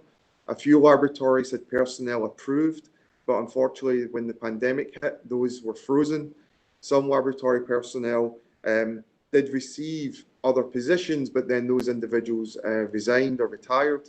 So in receiving additional personnel, I would say the majority of the state did not get additional people. There are isolated instances. In regards to equipment, I can speak from our laboratory. A lot of the equipment we needed was mostly IT related. I think most of the laboratories, not all, had to have IT solutions to make the preparation of these records and the supply of these records based upon IT solutions. So equipment was given for those, some in the thousands of dollars, some in the millions of dollars, to try and upgrade the systems to provide these services. There was some equipment, testing equipment, that was granted to, I think, one laboratory, but unfortunately, due to COVID and funding issues, that equipment is now being returned. So in regards to the analyst's daily duties, if they did not receive new personnel, most analysts are affected because they are the individual that's preparing the discovery packet. The fourth question, is additional staffing still needed and additional equipment? So I would like to talk a little bit where we are since current events, but I'd like to leave that to the end. I think in regards to staffing, I'll leave that to the end, but in regards to additional equipment, some laboratories were able to get an IT solution in place, but it wasn't the best. It needs to be improved upon. And I think some laboratories are hoping to move those forward. But again, with current events, there's a lot of things that are still in flux. The fifth question, have we seen an increase in analysis requests that are likely attributed to the reform law? We have not at this time. Again, it's hard to discern where these additional work that we do have is coming from, but we don't think it's from the reform law at this time. The other question was, are laboratories still performing low-level drug cases? The laboratories that were performing low-level drug cases prior to the discovery reform are still continuing to perform that type of analysis. So that has not really changed. The second last question from the Commissioner Fitzpatrick was, has the laboratory failed to meet a deadline? Again, this is in regards to discovery or testing. So from our meeting earlier this week, there was a mention that there may have been 1 or 2 cases at the beginning of the year, but that was mostly just due to getting up to speed as the year progressed, but nothing of significance where all the laboratory directors believe in the first 3 months of the year, all the discovery requests were met and have been met since the pandemic. And I think that was due to the tremendous work all the labs had put in to this, meeting this requirement. So I think it was a success and that the laboratories were able to meet it, but it did come at a cost. And the last question was, do you have any thoughts or concerns that this law is affecting your ability to do your job and maintain the necessary accreditation standards? I mean, I think, whenever you're given additional work, you're always concerned that it's going to affect the quality of your work, and it's also going to affect meeting the standards. So I can't think of anything specific, but to be honest, last year myself, we're talking to our DAs and the NYPD to meet this discovery reform, and those were very challenging meetings. Every 3 weeks, 4 meetings, and to be honest, I miss them now since we're in this pandemic, where we're in a lot worse scenario than we are in regards to discovery. So even though we do have concerns about this law, how it might affect our ability, I think the pandemic, the economic crisis, and current events are equally or more so a concern for the laboratory directors now. So those were the 7 questions that Commissioner Fitzpatrick had asked, and those are the answers I gathered from NICLAC. I would like to open up if there's any questions about that, but I would like to get an opportunity just to speak about what's going on with current events also. Please go ahead. So, I mean, we're all suffering, so please understand I'm just giving you an update. I'm not complaining, but I think it's important to recognize that all the laboratories have been affected. We have had significant retirements in the uniform and civilian ranks throughout the state. It's important to remember that when you have a loss of personnel, that person, the time frame for that person to be replaced, firstly is, do they have funding for that? So clearly in some areas of the state, there is a hiring freeze and funding is not available to replace personnel that have left. If you have the funding, then of course you have to conduct interviews. Those individuals have to go through a background check. And for some of the laboratories, that's a 3 to 6 month process to even get the person into the building. And that's assuming you have the funding. And once you have them in the building, then you have to train them. And for most disciplines, there are between 6 months to a year worth of training that has to go into an individual person. So if some laboratories have lost 3 or 4 people, but that represents a third of their laboratory. Some laboratories have lost 20 to 30 individuals due to retirements in the uniform civilian ranks. and that's a significant loss. So I think it's important that all the laboratories directors and the laboratories themselves are under a lot of stress and strain. And again, saying this is kind of redundant, because I think there's not one community in the country that's not under stress and strain right now. But I think it's important to recognise that in certain areas of the state, crime is going up, firearms cases are going up, property crimes are going up, and personnel is going down, and funding is going down.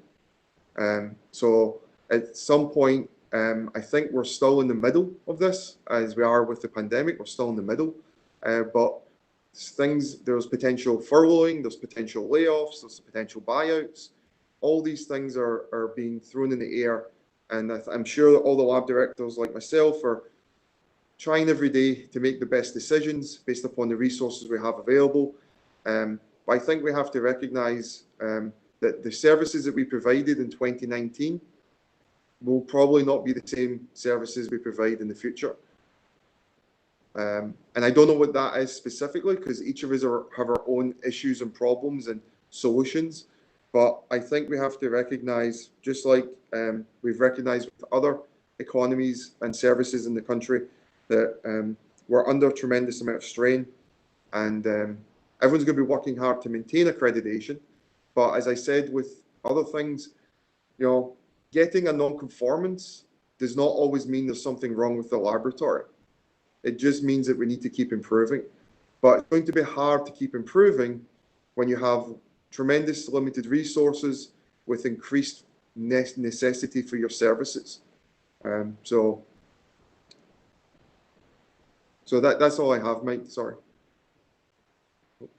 No need to apologize. We certainly appreciate the work that you do and, you know, the perspective you bring to the commission. So thank you for sharing all that with us. Comments or questions for Scott?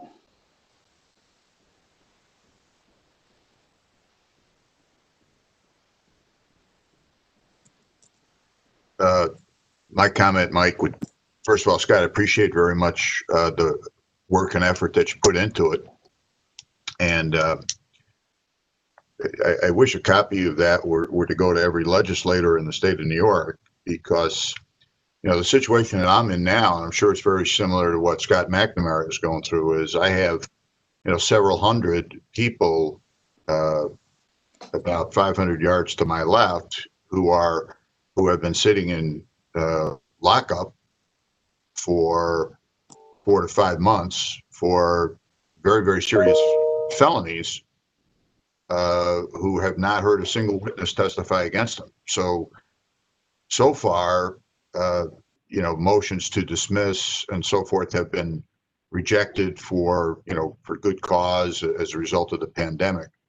But eventually, we're going to get back to start trying cases. We have a trial scheduled for next week. I don't know what David and Ben's experience has been, whether or not trials have started in the city or not. I think they have. But we're going to see a tsunami. If you listen to what Scott just said, we're going to see a tsunami of, you know, lab requests. You always know, Mike, you're a trial lawyer. You always know that there's always something last minute that needs to be done or clarified, and there's rush things, and then there's more crimes that are occurring. There's not going to be any more money. There's not going to be any more personnel. There are going to be more demands. You heard what Scott said. And right now, the pandemic, in my judgment, is disguising this second pandemic, as I call it, the discovery reform, which in my judgment, I'm sure there's different perspectives on the commission, but has very, very little to do with fairness or justice. But in any event, I don't know what we can do other than let the legislature know that this is coming. So when, you know, at this time next year, there's going to be cases that are just going to be unprosecutable, and there's not going to be any more good cause adjournments. Eventually, we're going to have a vaccine, and things are going to get back to normal. And there's going to be a lot of bad people that are going to be released, and it's unfortunate. But my original point is, thank you, Scott. I appreciate your putting the time and effort into that, and I appreciate your candor. Mike. Sorry, Thank if I you. could also just say one thing. you know, given the pandemic and everything that's happening, I just want to take a moment to recognize the fact that, and I've had the honor of working in the field of forensics for over 20 years now. But, you know, it's very difficult as a former laboratory person to hear the restraints that are being put on the labs. And I just want to echo what Scott is saying. I also want to take an opportunity to recognize those folks that during this pandemic who were considered essential and first, you know, responding to work every single day or adjusting their schedules. You know, the laboratory has had to come up not only with solutions for newly enacted legislation, but also how to work in an environment given the pandemic. And that requires resources as well. So as we head into National Forensic Science Week next week, I just would like to congratulate everyone in the field and keep up the great work. I think it's you know, amazing. And as I said, an honor to be a part of the community. So I just wanted to put that out there. Thank you. Thanks, Bill, and thank you, Jill. I want to say something to Scott too when you're done. No, go ahead. First of all, Scott, thank you very much. I appreciate all your hard work and as Bill said, in your view on this, because you come from a unique vantage point.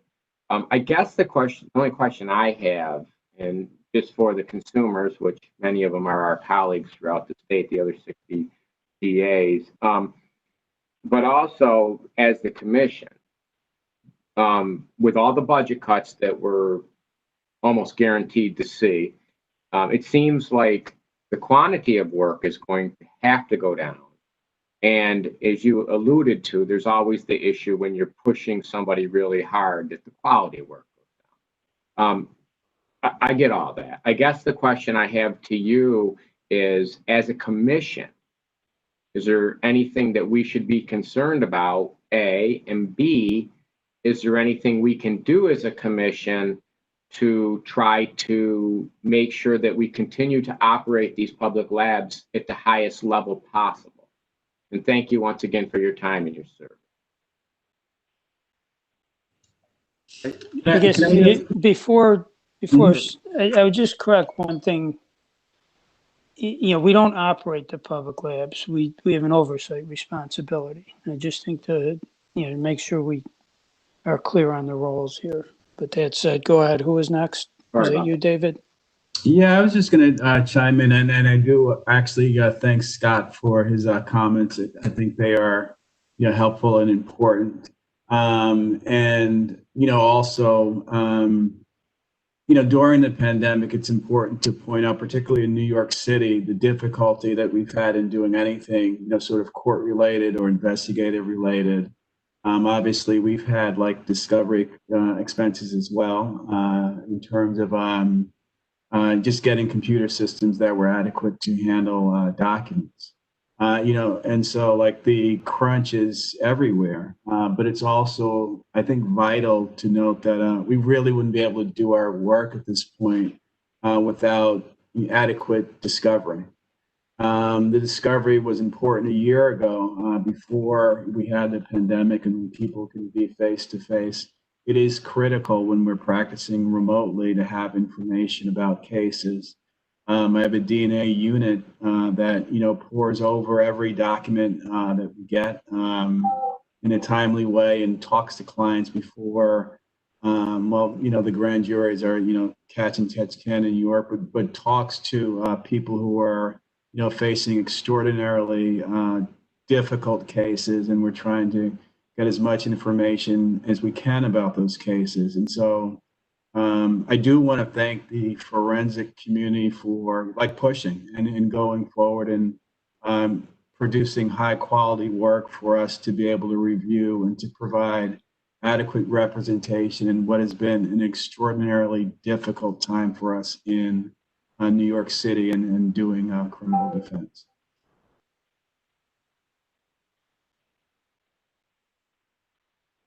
Thank you. Anyone else? Mike, if I could just answer Scott's question in regards to the oversight from the commission. Sure. I just think it's just as we've always been, and I think we just need to continue to do that, is be understanding of the work that's getting done in the laboratories. That, you know, we as commission members, what we're looking at generally on a daily basis, or not a daily basis, what we're looking at is information about non-conformances, things the labs aren't doing right. But we always have to keep in mind that there's a lot of things that are getting done right every day. So I just think continuing to do the what we do in the commission, I think we've been doing a very good job of overseeing the public laboratories, but I think it's the understanding is important. And Scott, if I could just add, in regards to being a customer, I think the biggest thing moving forward is going to be communication between the laboratories and the customers, and being in agreement what is the most important work that needs to be done. And to assume that the same product is going to come is just not, it's not a reality. And I think I appreciate the comments about the discovery. And I think that's something that I think the lab directors took on and have done well with. But it's still unknown in regards to, is that going to result in more testimony from the examiners? Is that testimony, instead of be hours, be days? Because there is a voluminous amounts of material that have now been provided, and people have the right to question it. So that could also theoretically impact the productivity of a laboratory and provide information.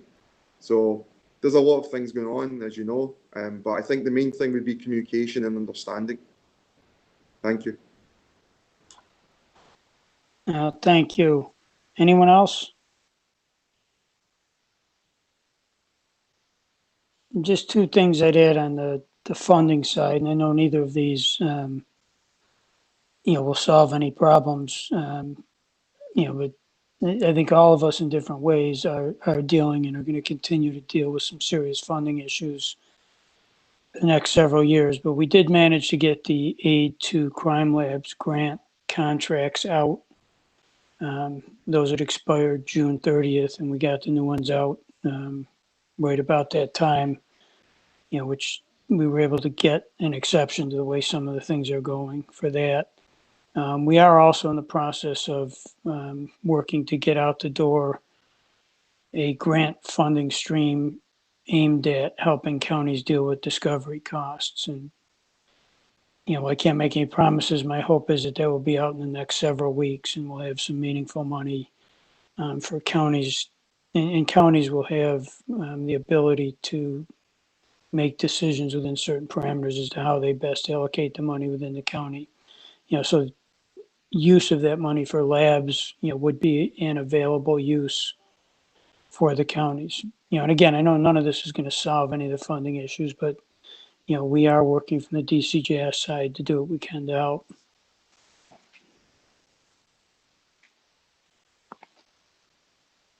All right, if there's nothing else on that, Scott, again, thank you. Appreciate all of the work and appreciate the way you communicate with the commission. Next item we have on our agenda here is partial match and familial search policy review and changes. Jill or someone else on staff, do you want to update us on this?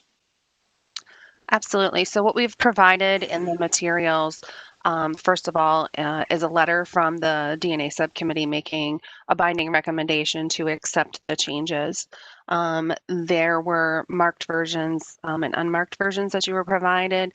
All of the feedback that was given during the last commission meeting was incorporated and accepted by the DNA subcommittee.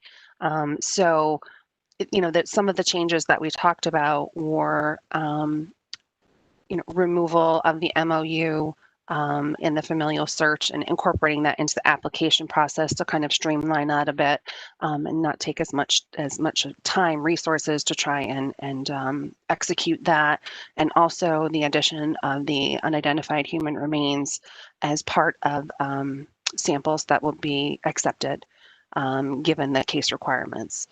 And the partial match, we just took a look at removing the appendix information, but incorporating the definitions into the policy, seeing that is more of a validation type of document, that was not necessary. And also removing the restriction on just taking a look at it every 2 years. Whereas now we have no time frame on that, and we can always be improving and reviewing. So with that, like I said, the changes were accepted and approved by the DNA subcommittee at their August meeting. And if anyone has any questions, we can do our best to answer.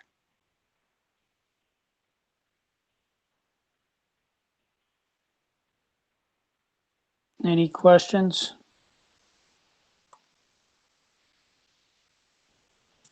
If we have no questions, my understanding that this is ready for a vote, that the documents that were provided that Joe referred to incorporated the changes that we discussed at the last commission meeting. And I believe we do have binding recommendations in front of us from the subcommittee. I think everyone should have the final unmarked versions here. So if there's no other discussion, I would ask if we have a motion to accept the binding recommendation made by the DNA subcommittee to accept and approve the amendments as provided by the commission. So moved. All right, do we have a second? Judge Mazzarelli, was that you? All right, second from Judge Mazzarelli. All right, we'll go through the roll again. Superintendent Keith Corlett.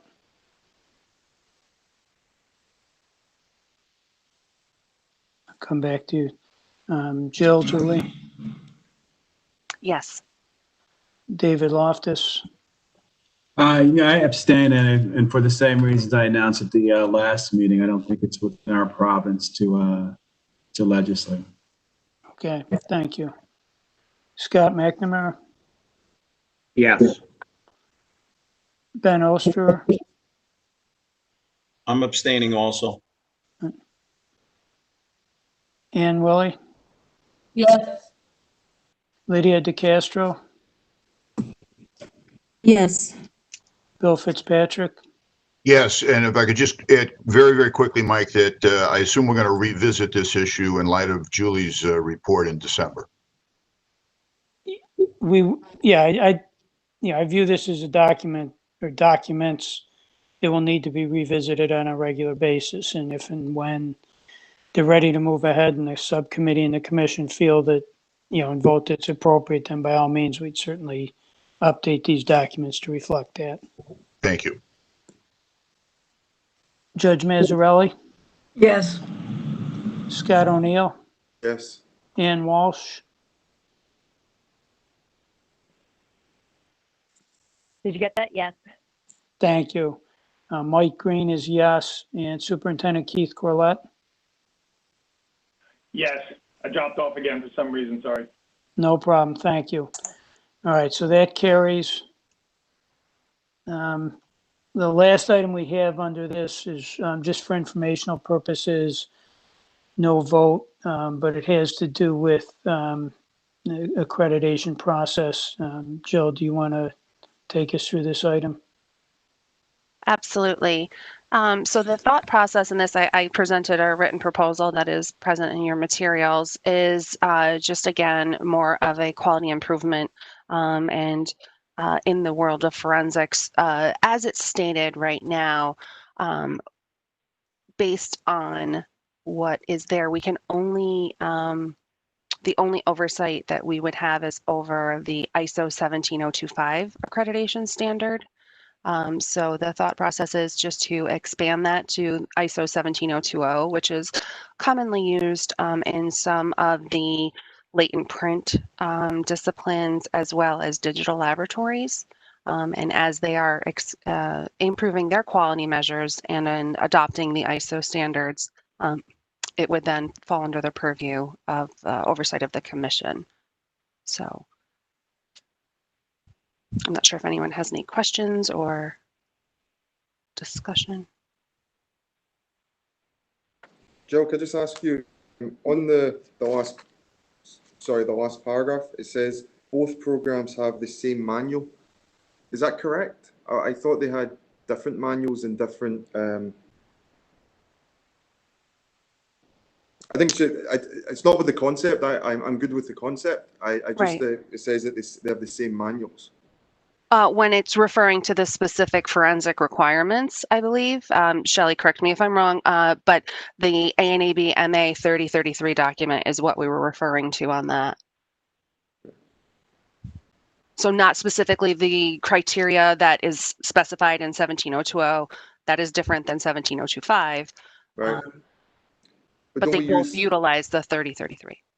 But don't we use 3125 and 3120? I'm asking somebody to check for me so that I'm not rock solid on that. It was just that word saying manuals. I get the concept and I'm good with the concept. Just you use both. One's a program manual, one's different terminology. So one is specific to the ISO document, one is specific to accreditation in general, and it lays out like the accreditation process, and that's 3033. Okay. The accreditation process. Okay, thank you.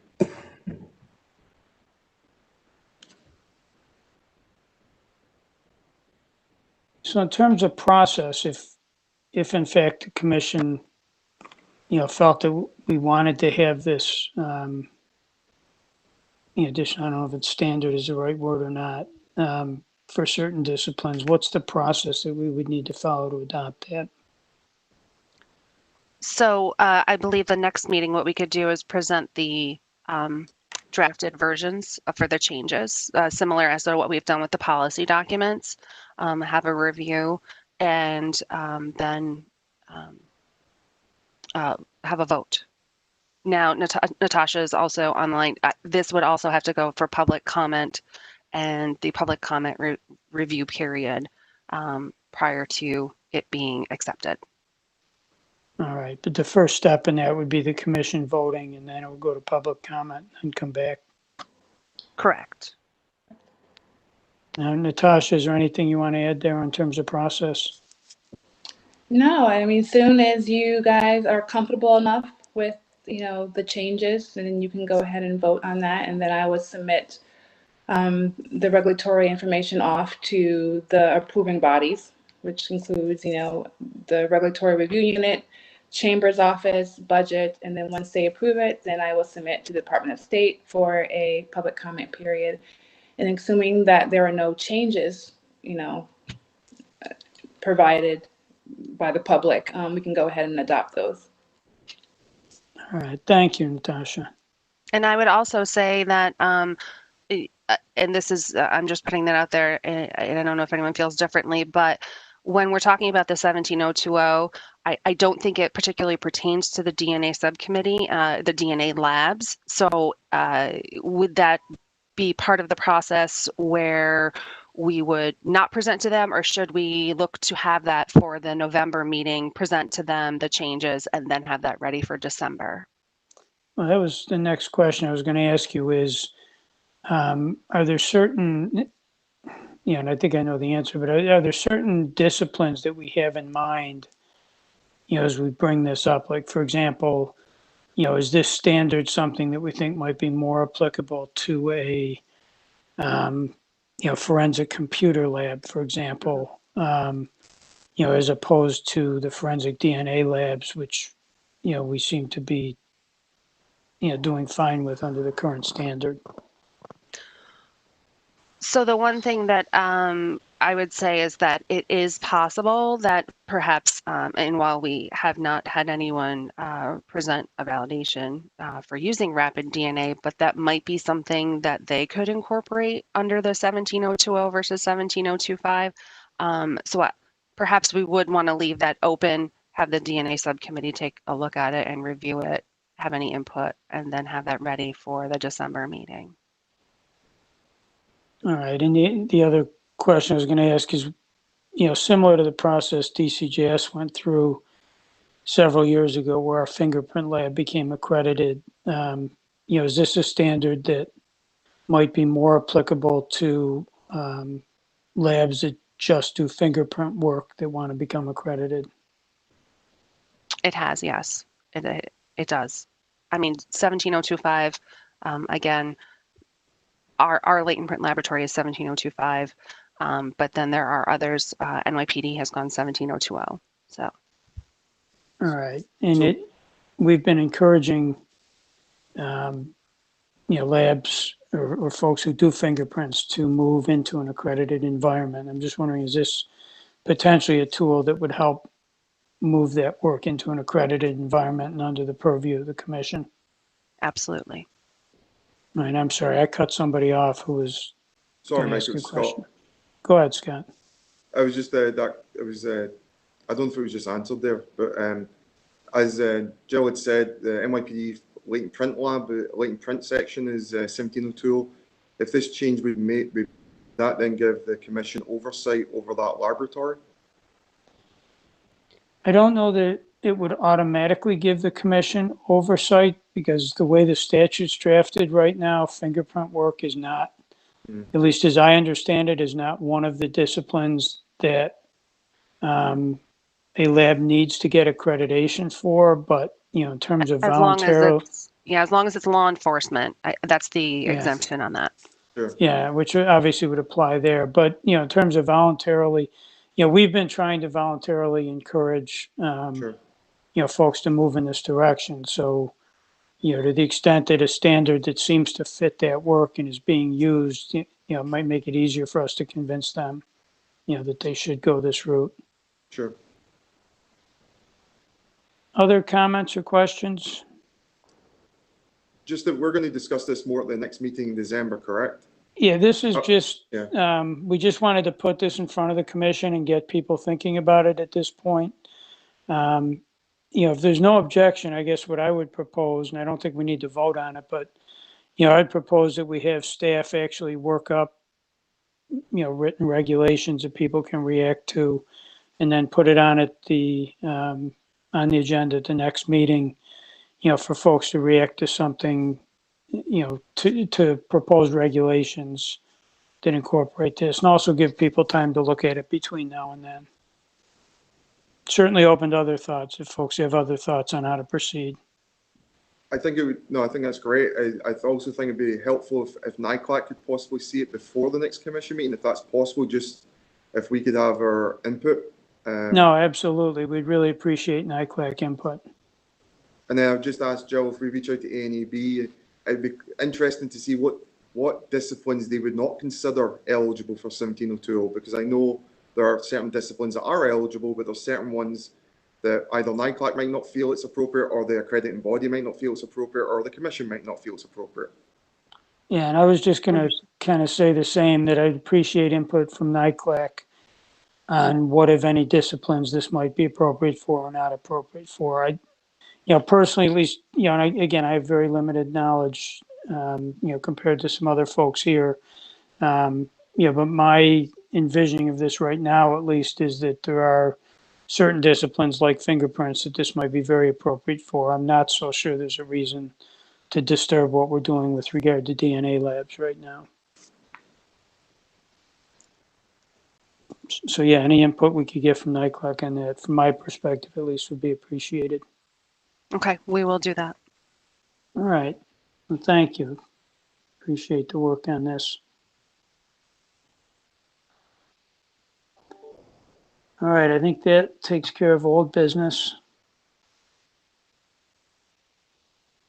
So jumping into new business, the first item we have pertains to a BioTwig letter on page 160 of the materials.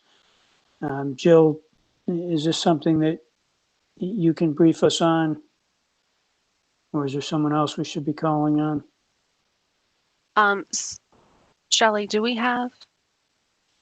We have multiple representatives. So the 4 labs that really were affected by this memo, we're each going to have someone on. So if you'd like to speak to the representatives from Erie, Onondaga, OCME, and Suffolk, they could raise their hands and we would unmute all of them. We also have Helen Wong on, who was a signatory on the letter that was presented. So perhaps she could start by giving an overview.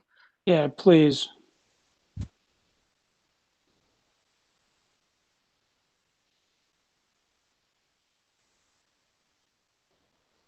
So do we need to do something to get her on here? Have her do *3 or something? I think she's unmuted right now. Okay, thank you. Hi, everyone. This is Helen Wong from the Suffolk County Crime Lab. Hello. Hello.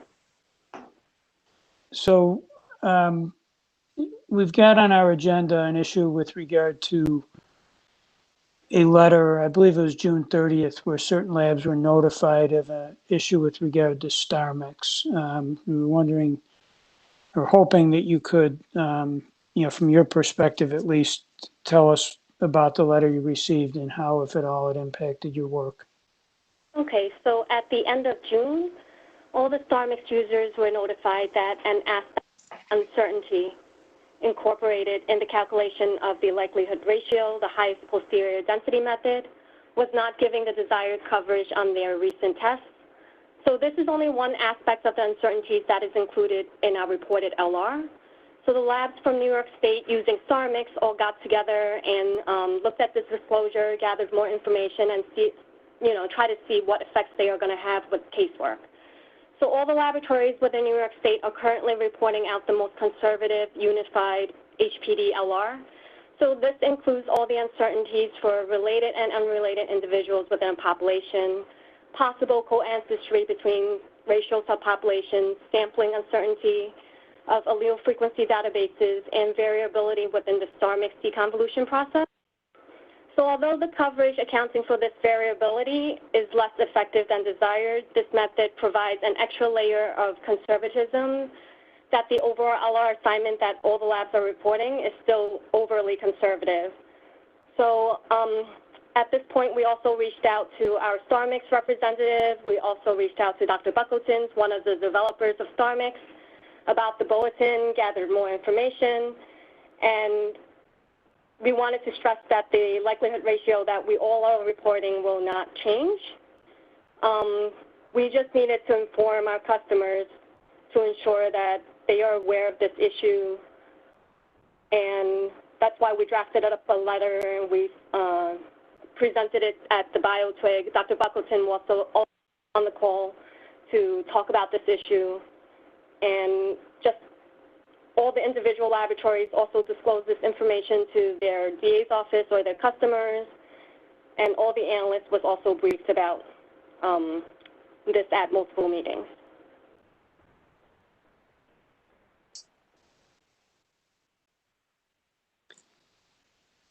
So I guess before I open it up to any questions, my understanding is we have 3 other labs that were impacted by this. Is there anyone from any of the other 3 labs that wants to add anything to that before we open up to the commission? Hi, this is Craig O'Connor calling from New York City OCME, just echoing what Helen had spoken about, the disclosure that was given by the StarMix developers, as Helen said, was affecting just one aspect of the likelihood ratio, which accounts for the uncertainties in calculating that statistic. So there are other aspects of that LR that is accounted for uncertainty. So in the end, since we are reporting out that this is an estimated or an approximate value, we all felt that the likelihood ratio is sufficiently conservative, as told to us by the developers and by Dr. Buckleton when he did speak at the subcommittee. So again, we wanted to be transparent though and put out this notice to our customers, and then also wanted to inform the subcommittee and the commission so that it's very transparent what is going on and that we looked into this issue. Thank you. We appreciate that. Any of the, and again, no need for anyone, but any of the, either of the other 2 labs have any comments before we open up to commission members?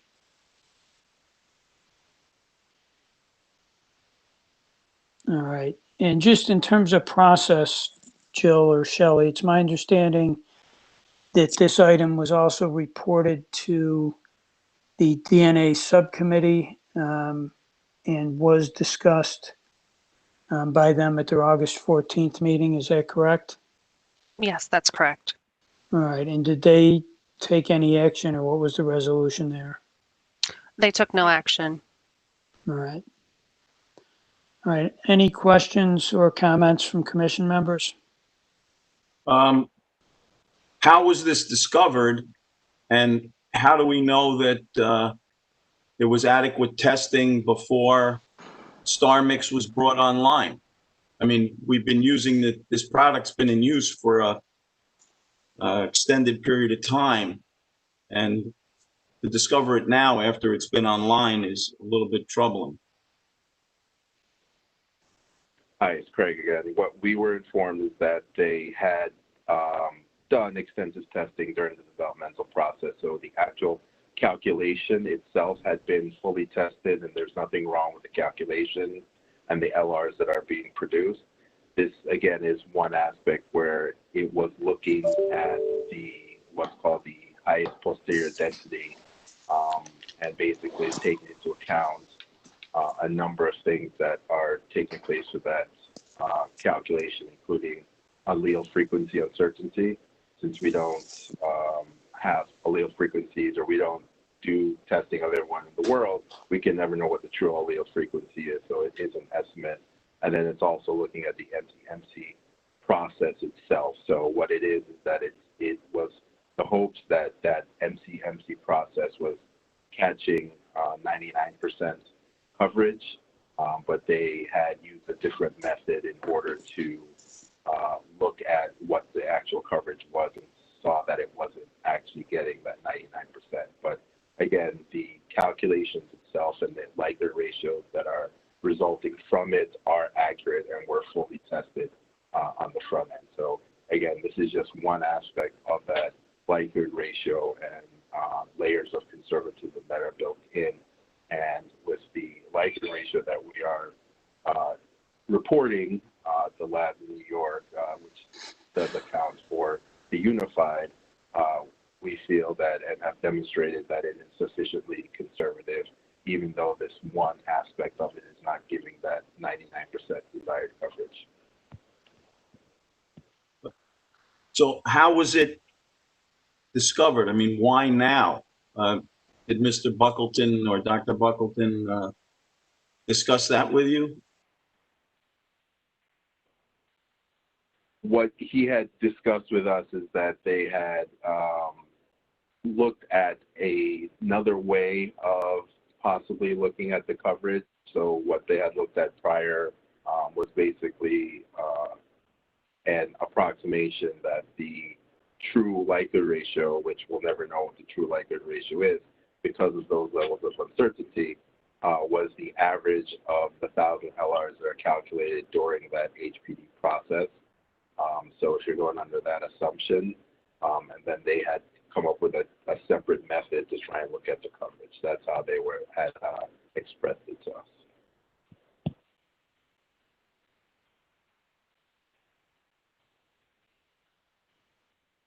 Well, is this what Buckleton is relating to us, or there's been some sort of verification of that? I mean, our labs can't check that, right? It's the algorithm's proprietary. That's correct. That's what the developers are relating to us. It's as if Microsoft Word had come up with a disclosure. We wouldn't be able to test that ourselves. So we're relying on StarMix to tell us that in StarMix's opinion, it's okay. Well, not necessarily, because we also, all the laboratories have done a complete internal validation looking at what likelihood ratios are being produced and ensuring that they are appropriate to the samples that we're looking at. So, in the end, this is an investigative tool, and that likelihood ratio is just one aspect of the interpretation that we are looking at in order to come up with our conclusion. So there are other parts of that likelihood ratio that are being and have been investigated during the validation. Our laboratory is also doing a data review, looking at some of the validation data that we had produced with that MCMC uncertainty checked on, and then also with it checked off to see if there is any difference. And we are finishing up that data review as we speak. And they also pointed out to us that it is not an error or a bug in the calculation. It's just that it's one aspect of it that they're looking to see what the coverage is. So there isn't a bug in the software or a mistake in the calculation. All of that was fully investigated during the developmental process.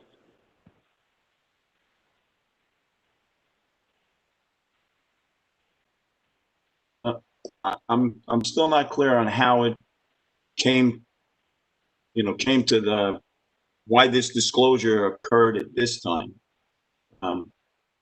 Maybe I missed it. As I said, they had put out that disclosure in the end of June, just saying that they had done some additional testing, looking at the coverage of the MCMC uncertainty. All right. I have a couple of quick questions.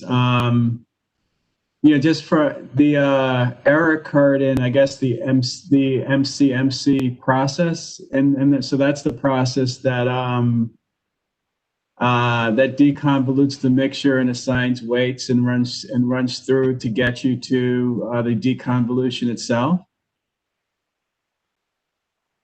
That's correct. The MCMC is that mathematical algorithm process that is trying to deconvolute the mixture, and at the end it gives you those genotypic weights, which best, so the higher the weight, the better it is in explaining the observed DNA results.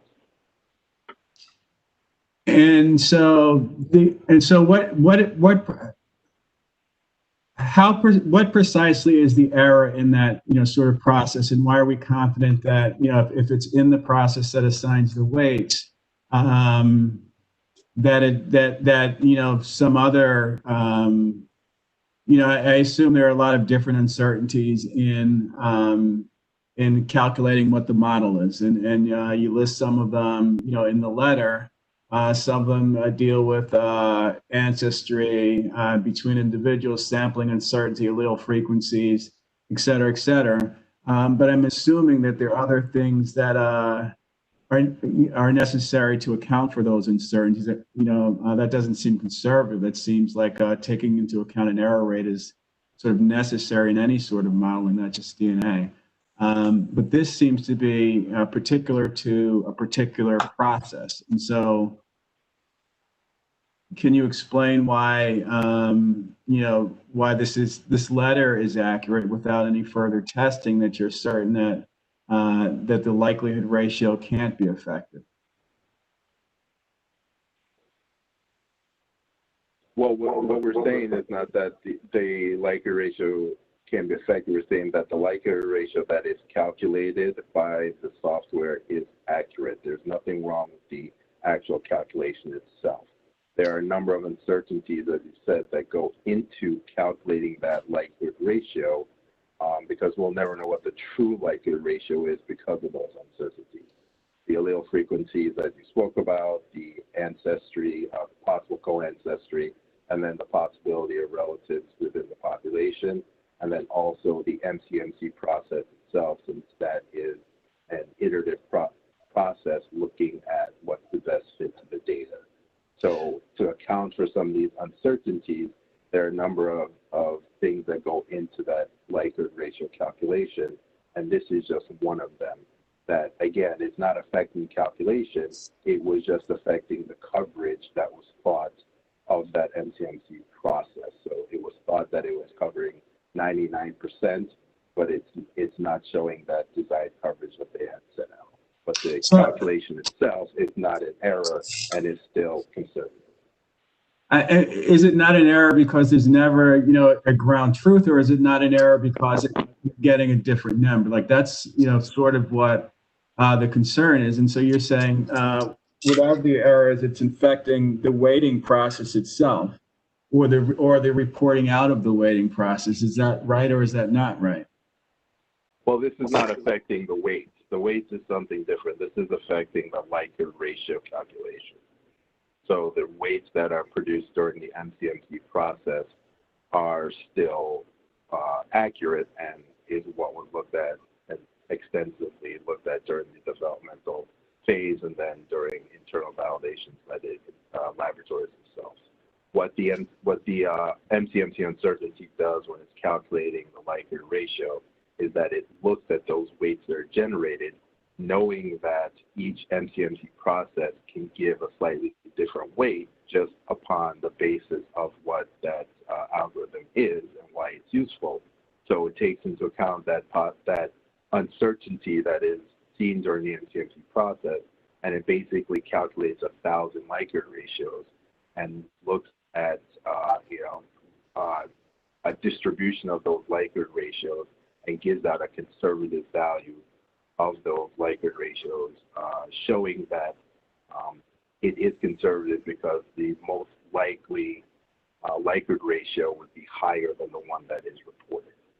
So again, well, that was previously, right? That's previously when you said that there's 90% coverage and it's a one-sided lower bound, which means there only could be things to the right side, which means there could only be the likelihood ratio could only be higher. And right now, I guess whatever the band is, it's sliding over to the right, so there are things to the left of it. Is that not right? not in all cases. I didn't say in all cases. I didn't say in all cases. I'm sure some of them will be conservative and some of them won't. It's a random process. What I'm saying is that the solution to the random process was that you had something that was all the way to the left, and so you could accept the random process because everything else was to the right, and now you don't have everything else to the right. Do you have any idea where, I saw, the report from the OCME is that it's not going to mention the 99% anymore, and so you're not going to have that, at least that statistical grounding for something where you don't have a ground truth. You're going to have something that slides towards the middle of the range, and there'll be likelihood ratios that are less than that, that we're going to have no idea of what they are and that are not reported. But your actual number is not going to change, right? Right. So I'm trying to wrap my head around those two things and why. It's the meaning of that number, and this is an MCMC process that's used not just in StarMix, it's used in TrueAllele, it's used in some of these other programs as well. So the number itself isn't going to change. It's really the meaning and explanation of that number, like you said, for the HPD portion where it's 99%. What we were told that it's somewhere between 76% and 100% coverage. So it's not like the scale is now sliding all the way into the middle or towards the other side of the curve. This is something that is still highly conservative based on the fact that it is looking at that uncertainty of the MCMC. And then when you combine that with all of the other uncertainties that are being accounted for by the program itself, it is showing that likelihood ratio is still highly conservative. Well, I mean, one, I'm a little concerned about, it's what we were told. And so this just doesn't sound like very, scientific at all. And what we were told is it could slide over to 76%. And so if you have a likelihood ratio that's just above the uninformative range and you're sliding over to at least 76%, you may, I think, take something out of an exclusion category. Well, that is always the case with this process because it is a random process, and you can get a yeah, right. It is a random process. I can certainly say at this point, ESR or the StarMix developers may be better to answer some of these baseline questions because they're the ones that did do the work and did look into this process in their program. Yeah, I mean, with all due respect, though, that they're not the ones that are doing the testing in the cases that are coming before me. And so, like, the question, the concern I have is that if you don't have the lower bound and everything to the right of it, then we have, and there is no ground truth, then we have a concern that there are likelihood ratios that are closer to being exclusionary that are a problem. Whereas if you're have something that's a one-sided lower bound, as the literature puts it, it seems like everything would be off to the right, and there's less likely a chance, or the stated probability, there's less than a 1% chance of there being something that's more exculpatory there. And so not only don't you have that, but you don't have a statistical weight or statistical number that you can give on every case, which you had been giving on every case before. And now there's a concern about whether that number that you'd been giving on every case is accurate, and it's probably not, because StarMix just discovered this in June, and you've been giving weights for over a year, and so that's sort of Well, no. Go ahead. No, the likelihood ratios themselves are still accurate. Again, it's that meaning, and like you said, the value that was being, or the meaning that was being told before, is that it's 99% probable that the true LR is less than or greater than the reported LR. But now that scale is just slid a little bit more to the right, as they had told us that it's somewhere between 76% and 100%. So we feel that based on our internal validation and looking at the data that was generated during those validations, that even though this one aspect is not giving that desired coverage, it is still a very conservative likelihood ratio value, and the true LR is most likely higher than the one that we are reporting. And again, that's as much as they've been telling us. So, I understand you're saying that these results are, that StarMix isn't the one that are doing these results, but they're the ones that would know the very basal information as to why it's now that they just found it. So, since this is an open meeting, I would have to defer to those questions, more in-depth questions to them. Right, except that they have a closed system and I can't get the information from them. That's first. But second is, it's not, if my understanding of it, and I could be completely wrong, is that it's not that the likelihood ratio is wrong. You have 1,000 of them, right?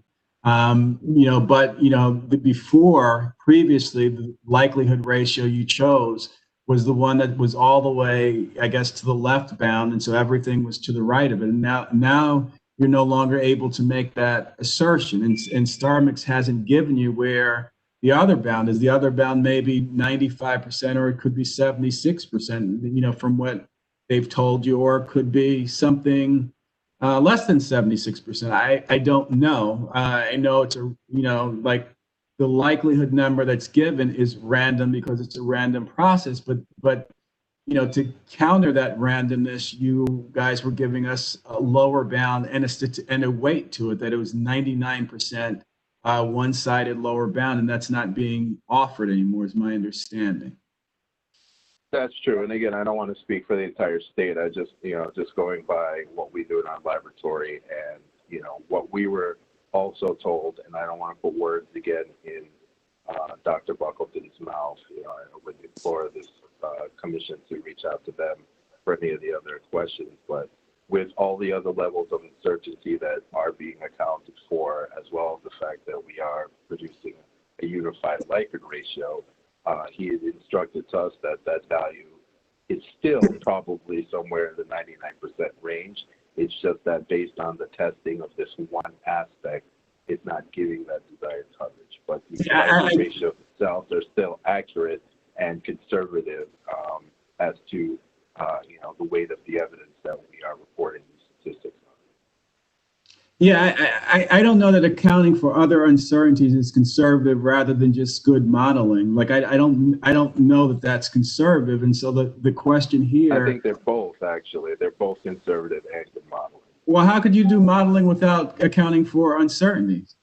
Like I don't understand. Like I don't understand, that position at all. And so I get that, Buckleton has an interest in calling it conservative, but he also has a proprietary interest where he doesn't let anybody look under the hood to see what that conservativeness is. And so right now what we're left with is him telling you to tell us that it's conservative, and everything else is taken care of by other modeling within his process. Hey, David, can I make a suggestion here?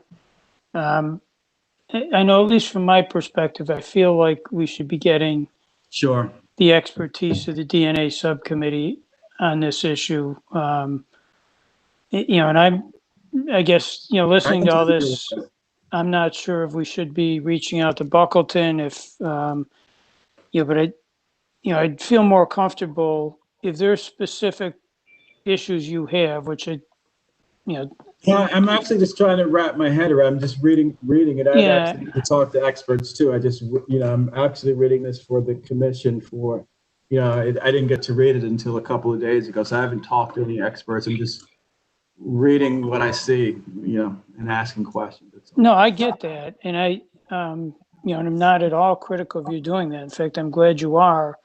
I'm just, as I'm sitting here listening to this exchange, I'm thinking I wish I had more input from the DNA subcommittee, in terms of their thoughts on this and, what, if any, impact this has, in terms of the results that are being reported and what's ultimately going into court.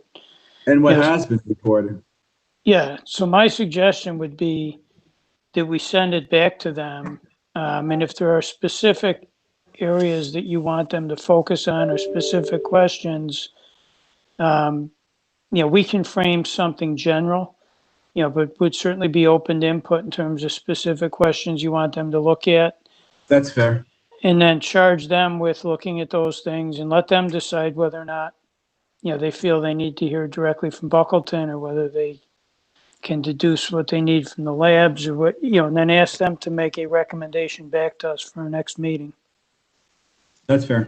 Thank you. If I could just interject here as well. So the DNA subcommittee did speak about this at their last meeting in August. So they also did have Buckleton present and on the line for any questions. So David, if you would like, maybe take a look at the video from that meeting. And if you want to direct any questions that you have to OFS, we can get those to the subcommittee. I specifically just, I was wondering, reading the letter, it states that all of the labs represented that are using StarMix took those following actions. And I guess my thing is we're very used to at the commission seeing individual lab disclosures from the labs. So I just want to confirm and make sure that if we could have each of the 4 labs speak to the actions that they did take, if they did take all 4 steps, or maybe it wasn't necessary because there was no reference in their report. I know every laboratory's reports are slightly different. So that was a question I would ask. We did have someone raise their hand, calling user 26. I'm wondering, is this Kathy Corrado? Do you think that's me? Yes. Yep. Okay. Hi.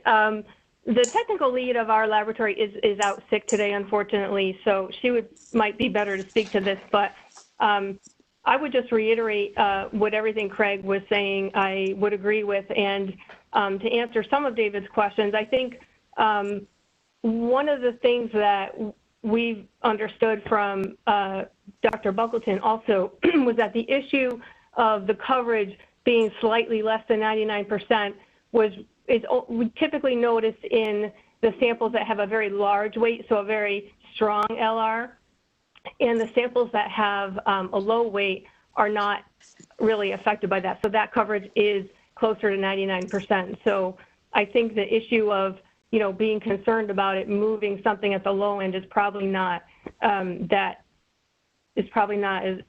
as much of a concern. And secondly, it's my understanding, and again, if we have Dr. Buckleton, it might help, but I believe they're publishing a paper relating to all this. So, I feel like they're very transparent in all of the work, and I think that's why they reported this publicly to the laboratories.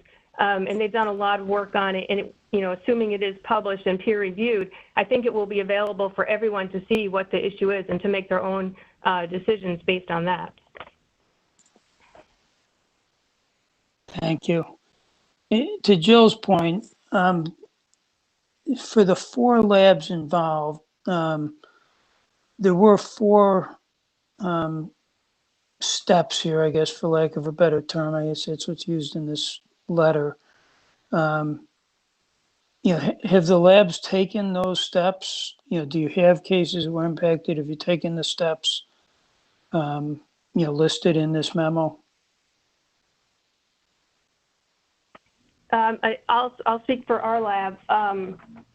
Yes, I mean, it's important, I think, to reiterate what Craig said, is this issue doesn't affect the reported LR or the interpretation or the conclusion at all. It's just a matter of the interpretation of the conservativeness.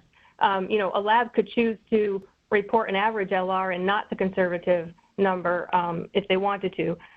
In our laboratory, we changed the wording on our reports, which was not in the results or conclusions, just in the, we have a remarks section that kind of describes the uncertainty.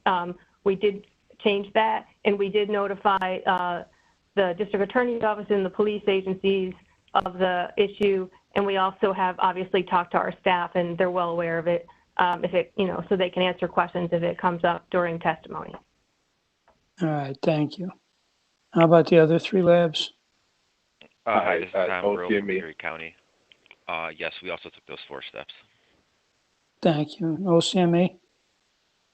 We did take those 4 steps. We did not mention the one-sided HPD in our report specifically. For instance, there are some laboratories in the country that say that the LR is at least X number. We didn't say that, we said approximately, but we did mention it in our appendix, so we did update that language in the appendix to reflect the change. We also did disclose this information to our district attorney's office, as well as to a number of the defense agencies, our defense communities within the city, both through a written disclosure, and we also had a customer meeting where we did speak about this. Our protocols were adjusted, and then we did make our analysts aware of this change. All right, and then Suffolk? Hi, I don't know if I'm still on. My phone ran out of battery, so I'm calling in from another phone. Yep, no, we hear you, or at least I hear you. Okay. Okay. So we did do all of the 4 steps. Our reports don't have the 99% one-sided highest posterior statement in the report itself, but it was in our appendices. So we removed that 99% and adjusted it to reflect that change. Our DA's office has been notified via memo and an in-person meeting, and we're still set to schedule a meeting for all the DAs. Our protocols have been adjusted, and all the qualified analysts in the section was made aware of this issue. All right, thank you. So I guess from my perspective, what I would suggest is that we send this back to the DNA subcommittee, and given what the labs have reported to us in terms of actions they've taken, I'd like to hear from the DNA subcommittee in writing as to whether or not they feel any additional action is required with regard to this, and an explanation for either why it is or why not. I don't know if anyone has anything to add to that.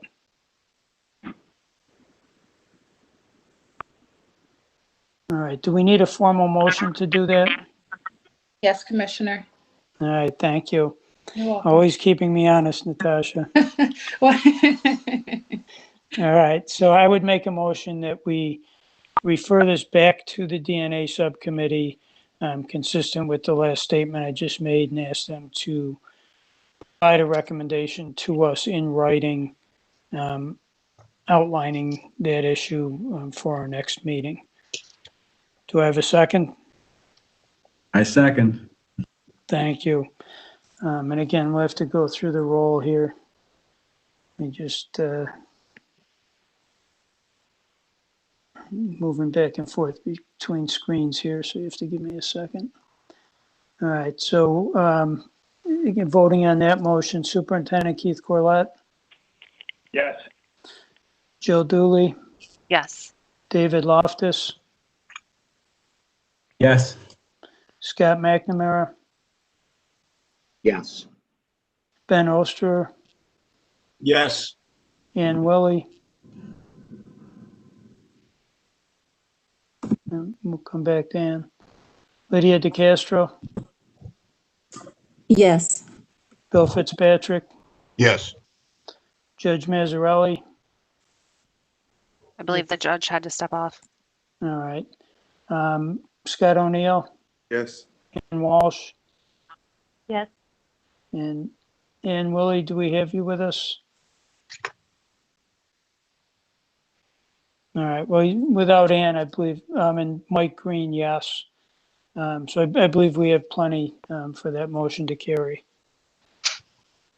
All right, so the next set of items are lab disclosures. The first one we have is the New York City Police Department Police Laboratory. There's two issues here, as I understand them. The first has to do with THC. And again, if I'm understanding this right, the inability to distinguish between hemp and THC. And the second having to do with caffeine or cat. Scott, can you just very briefly tell us what's happening here? Sure. To be honest, Mike, I don't have the caffeine in front of me, so I wasn't prepared for that one. But the one with the marijuana, if I can talk about that one first, if that's okay. Sure, please. It was, as you may know, in March 8th, there was a new legislation in regards to the public health law and the definition of marijuana and the definition of hemp, where it requires a purity requirement. So since March, laboratories have not been testing for marijuana in the state unless the evidence was seized prior to March 8th. The laboratory is in the process of validating methodology to differentiate the purity so we can identify marijuana. What happened in this particular instance was that we discovered a case was assigned in May. The analyst came into the laboratory. We had been working from home, but also having people come in to maintain our caseload. And they did a test where they identified marijuana, and the evidence was actually seized after March 8th. About a week later, the analyst was talking to other analysts about changes in the laboratory, and they remembered that they had identified marijuana in a case the prior week where they probably shouldn't have. They brought that to attention of a supervisor, and an amended report was issued. And then we did a search of all the cases that we had analysed since March 8th, and we found approximately several hundred were analysed. Half of them were prior to March 8th and marijuana was identified appropriately. Half of them were after March 8th, where there was no testing provided, which was appropriate. But we did find one other case where an analyst had identified marijuana, and it was after the March 8th date. So that case was also amended. Both DAs were notified, and as I'm sure you understand, with the circumstances, those cases hadn't progressed. So there was no impact other than we had to provide an amended report. Thank you. Any questions on that item? All right, thanks. The caffeine one, as I understand it, is a closure. Yes, it's a and closure. It had to do with an optical isomer being present in the inability to differentiate between isomers. So as I understand it, it should not have been reported the way it was. Correct. And then we did further research to be able to separate those particular isomers. I just don't have that paperwork in front of me, sorry. No, that's fine. Anyone have questions on that or need more information? All right, thank you. Next, we have New York State Police Crime Laboratory. There's a letter in an email chain from August 3rd of this year. Ray, do you want to just briefly describe this for us? Yes, I can. So, as you just stated, on August 3rd, we sent a letter notifying both DCGS and subsequently the Commission and ANAB that we had a non-conforming work event that we discovered. So, in July 24th, about a week and a half previously, one of our data bank staff discovered that we had an incorrect DNA profile that was entered in CODIS, and this is a very old entry and an old mistake. Back in August 1st, 2000, so almost 20 years ago, there was a convicted offender sample where the wrong profile was entered. What we found was whoever was doing the punching this time, and appreciate this was a very manual process, manually took the wrong card, punched it and had that processed by then a vendor lab, and the wrong profile was entered into CODIS. That was missed and for some time, obviously, and then was found when we were undergoing an independent quality project where we were looking at duplicate samples.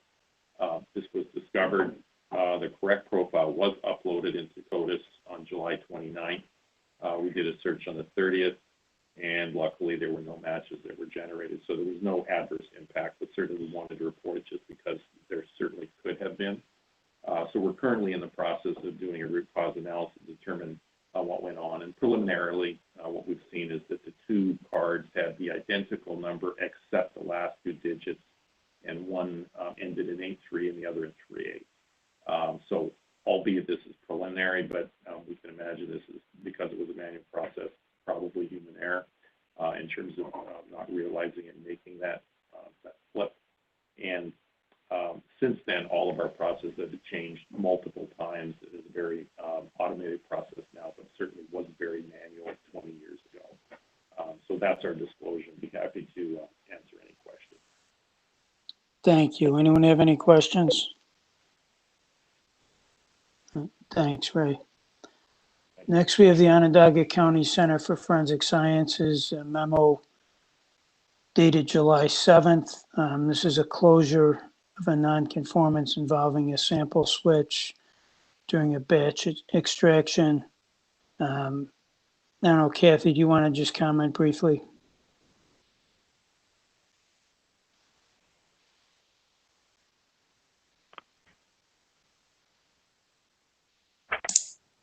All set, Kathy.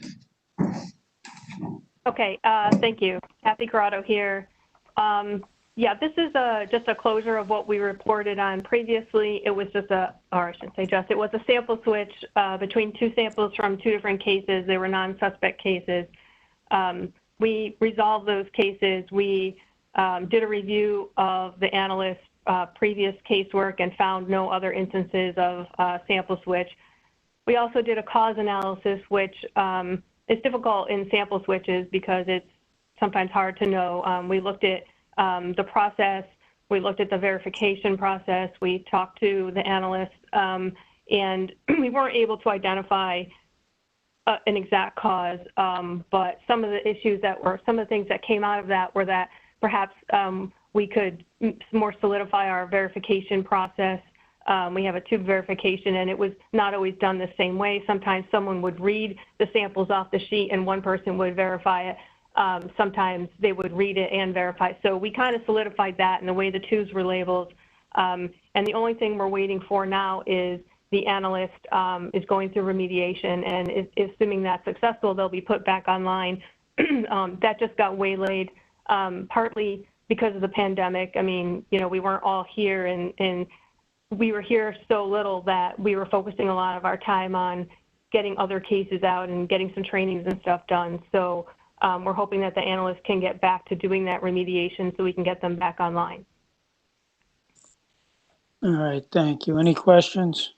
Just super briefly, in terms of the sample switch, are the samples on the same lab table at the same time? Like, walk me through like how that, how it happened that the whatever the samples are in such close proximity while the analyst is doing work, where they would be switched, I guess.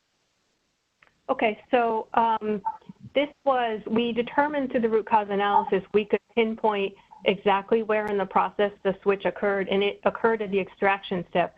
So I think maybe what you're referring to is when we first take the sample, so when an analyst is taking the sample from a case, they only have that case open, and they would say it was a swab. They would take a cutting from that swab and put it in the tube. The tube is labeled with that case, and the swab is put in that tube, and then that tube is moved to a different location where it's going to be extracted. And then for the next case, they would obviously clean, do whatever. And then the next case, they would do the same thing where they would take that one case out, that one sample out, cut it, and put it in a tube. So in that sense, they're separate. What happens is we do batch extractions, batch amplification. So we do take different samples, and we do them in a batch extraction. So the tubes are next to each other. So what must have happened in this situation is at some point the samples, were the actual sample was put into the wrong tubes. There's 2 steps in the extraction process where you have to transfer the liquid into a separate tube based on the process. Mm-hmm. I apologize, there's siren in the background.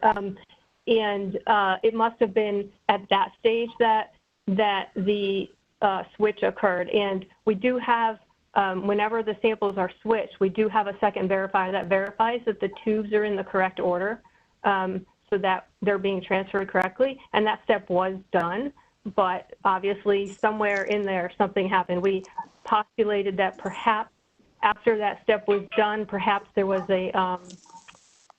someone had to centrifuge the sample again or something, and they got mixed up that way. Or perhaps maybe the verifier didn't notice they were in the wrong order. I mean, we really can't go back in time. It was, like 8 or 9 months later when we discovered it, so there's really no way to know. But that's why we did make some changes to that to try to shore that up as best we can. Thank you. That's helpful. Thanks, Kathy. Any other questions? All right, next we've got Suffolk County Crime Lab. As I understand it, this is a closure of a corrective action, was reported to us back in December of 19. It had to do with drug evidence that wasn't completely sealed, that the labs instituted new evidence receiving policies, communicated with the customers. They've completed the monitoring phase and are now closing this. So are there any questions with regard to this closure? All right, next we have Westchester County Division of Forensic Toxicology. As I understand it, this is an initial notification of a nonconformance related to a urine DWI report and has to do with someone editing the report without discussion with the director or analyst. And if Chris Cording's available, I'd ask us if you just briefly tell us what happened here and what he's doing about it.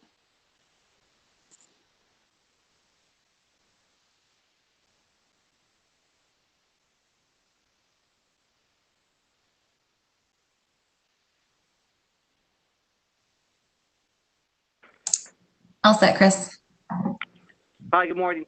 So what happened here, we hired a new supervisor in January, and his responsibility is to do the technical review on the cases.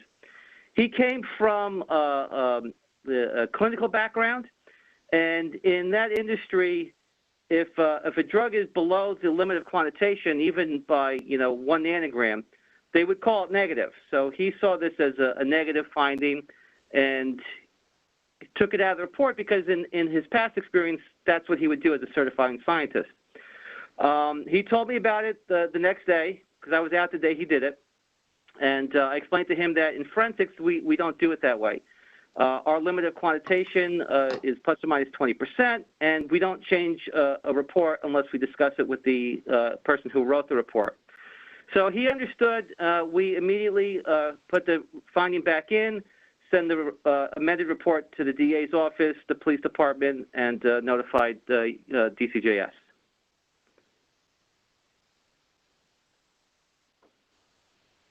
Thank you, Chris. Any questions? All right. I did have one question. I was just curious how Chris was able to discover the issue. Do you do a final review of reports before they get distributed?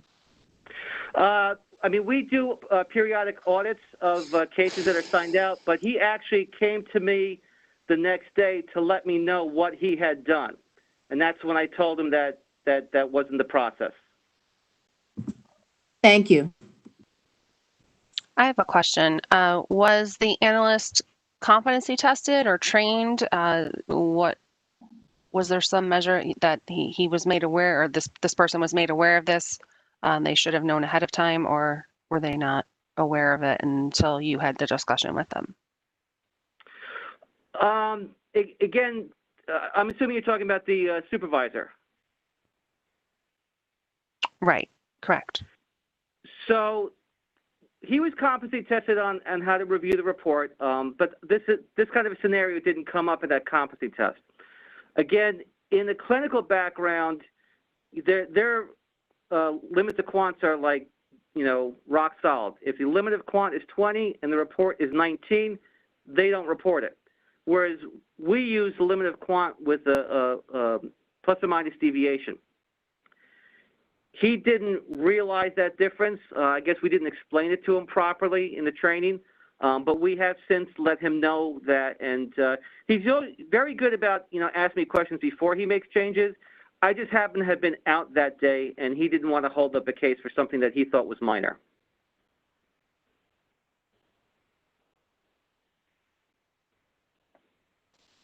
Thank you. All right, I think that ends our lab disclosures. We do have one executive session issue. So I would ask if I have a motion to go into executive session to discuss matters relating to either a current investigation or matters that may lead to the appointment, promotion, demotion, discipline, or suspension of a particular person. We have a motion? I move. Do we have a second? I second if I didn't move. All right. And I do have to do the roll call. Superintendent Corlett, Yes. Jill Dooley, Yes. David Loftus, Yes. Scott McNamara, Yes. Ben Oster, Yes. Ann Willie. I think we've lost Ann. Lydia Thumbs DeKid. up. Oh, okay. She Great. gave a thumbs up. All right, thank you. And I vote yes. Thank you, Lydia. Yeah. Bill Fitzpatrick, Yes. Scott O'Neill, Yes. Ann Walsh, Yes. and Judge Mazzarelli has left us, I believe. All right, so we are going to go into executive session. Commissioner, your vote? Oh, I'm sorry. My vote is yes. Very forgetful today. So I would ask, if you're not a commission member or staff, you're going to have to sign off, or we're going to have to close you out somehow. And there are two parties, I think, that we need to at least be on standby here. Yeah. We also need to stop streaming and stop our recording. So if you could give us a few minutes to get technology where it needs to be, we'd appreciate that. All right, why don't we Just just let me take a 5-minute break and we get all that done. Perfect. Thanks.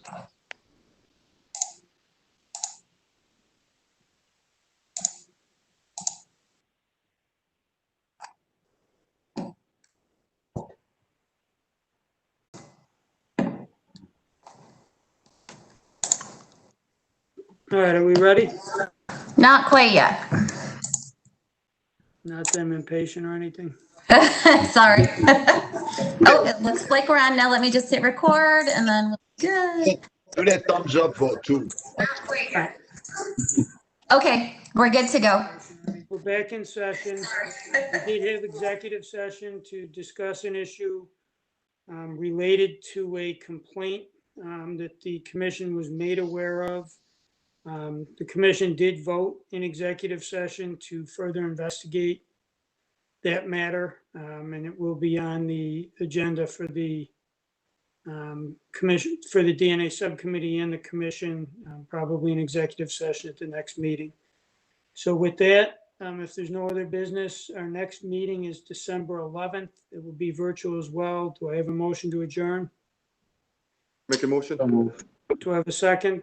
Second. All right, all in favor, show, raise your hand. Thumbs up. Aye. All right, anyone opposed? All right, we're adjourned. Thank you very much, everybody. Thank you. Appreciate it. The time. Be safe, everyone. Take care, everybody. You too. Everybody Thank stay you. safe.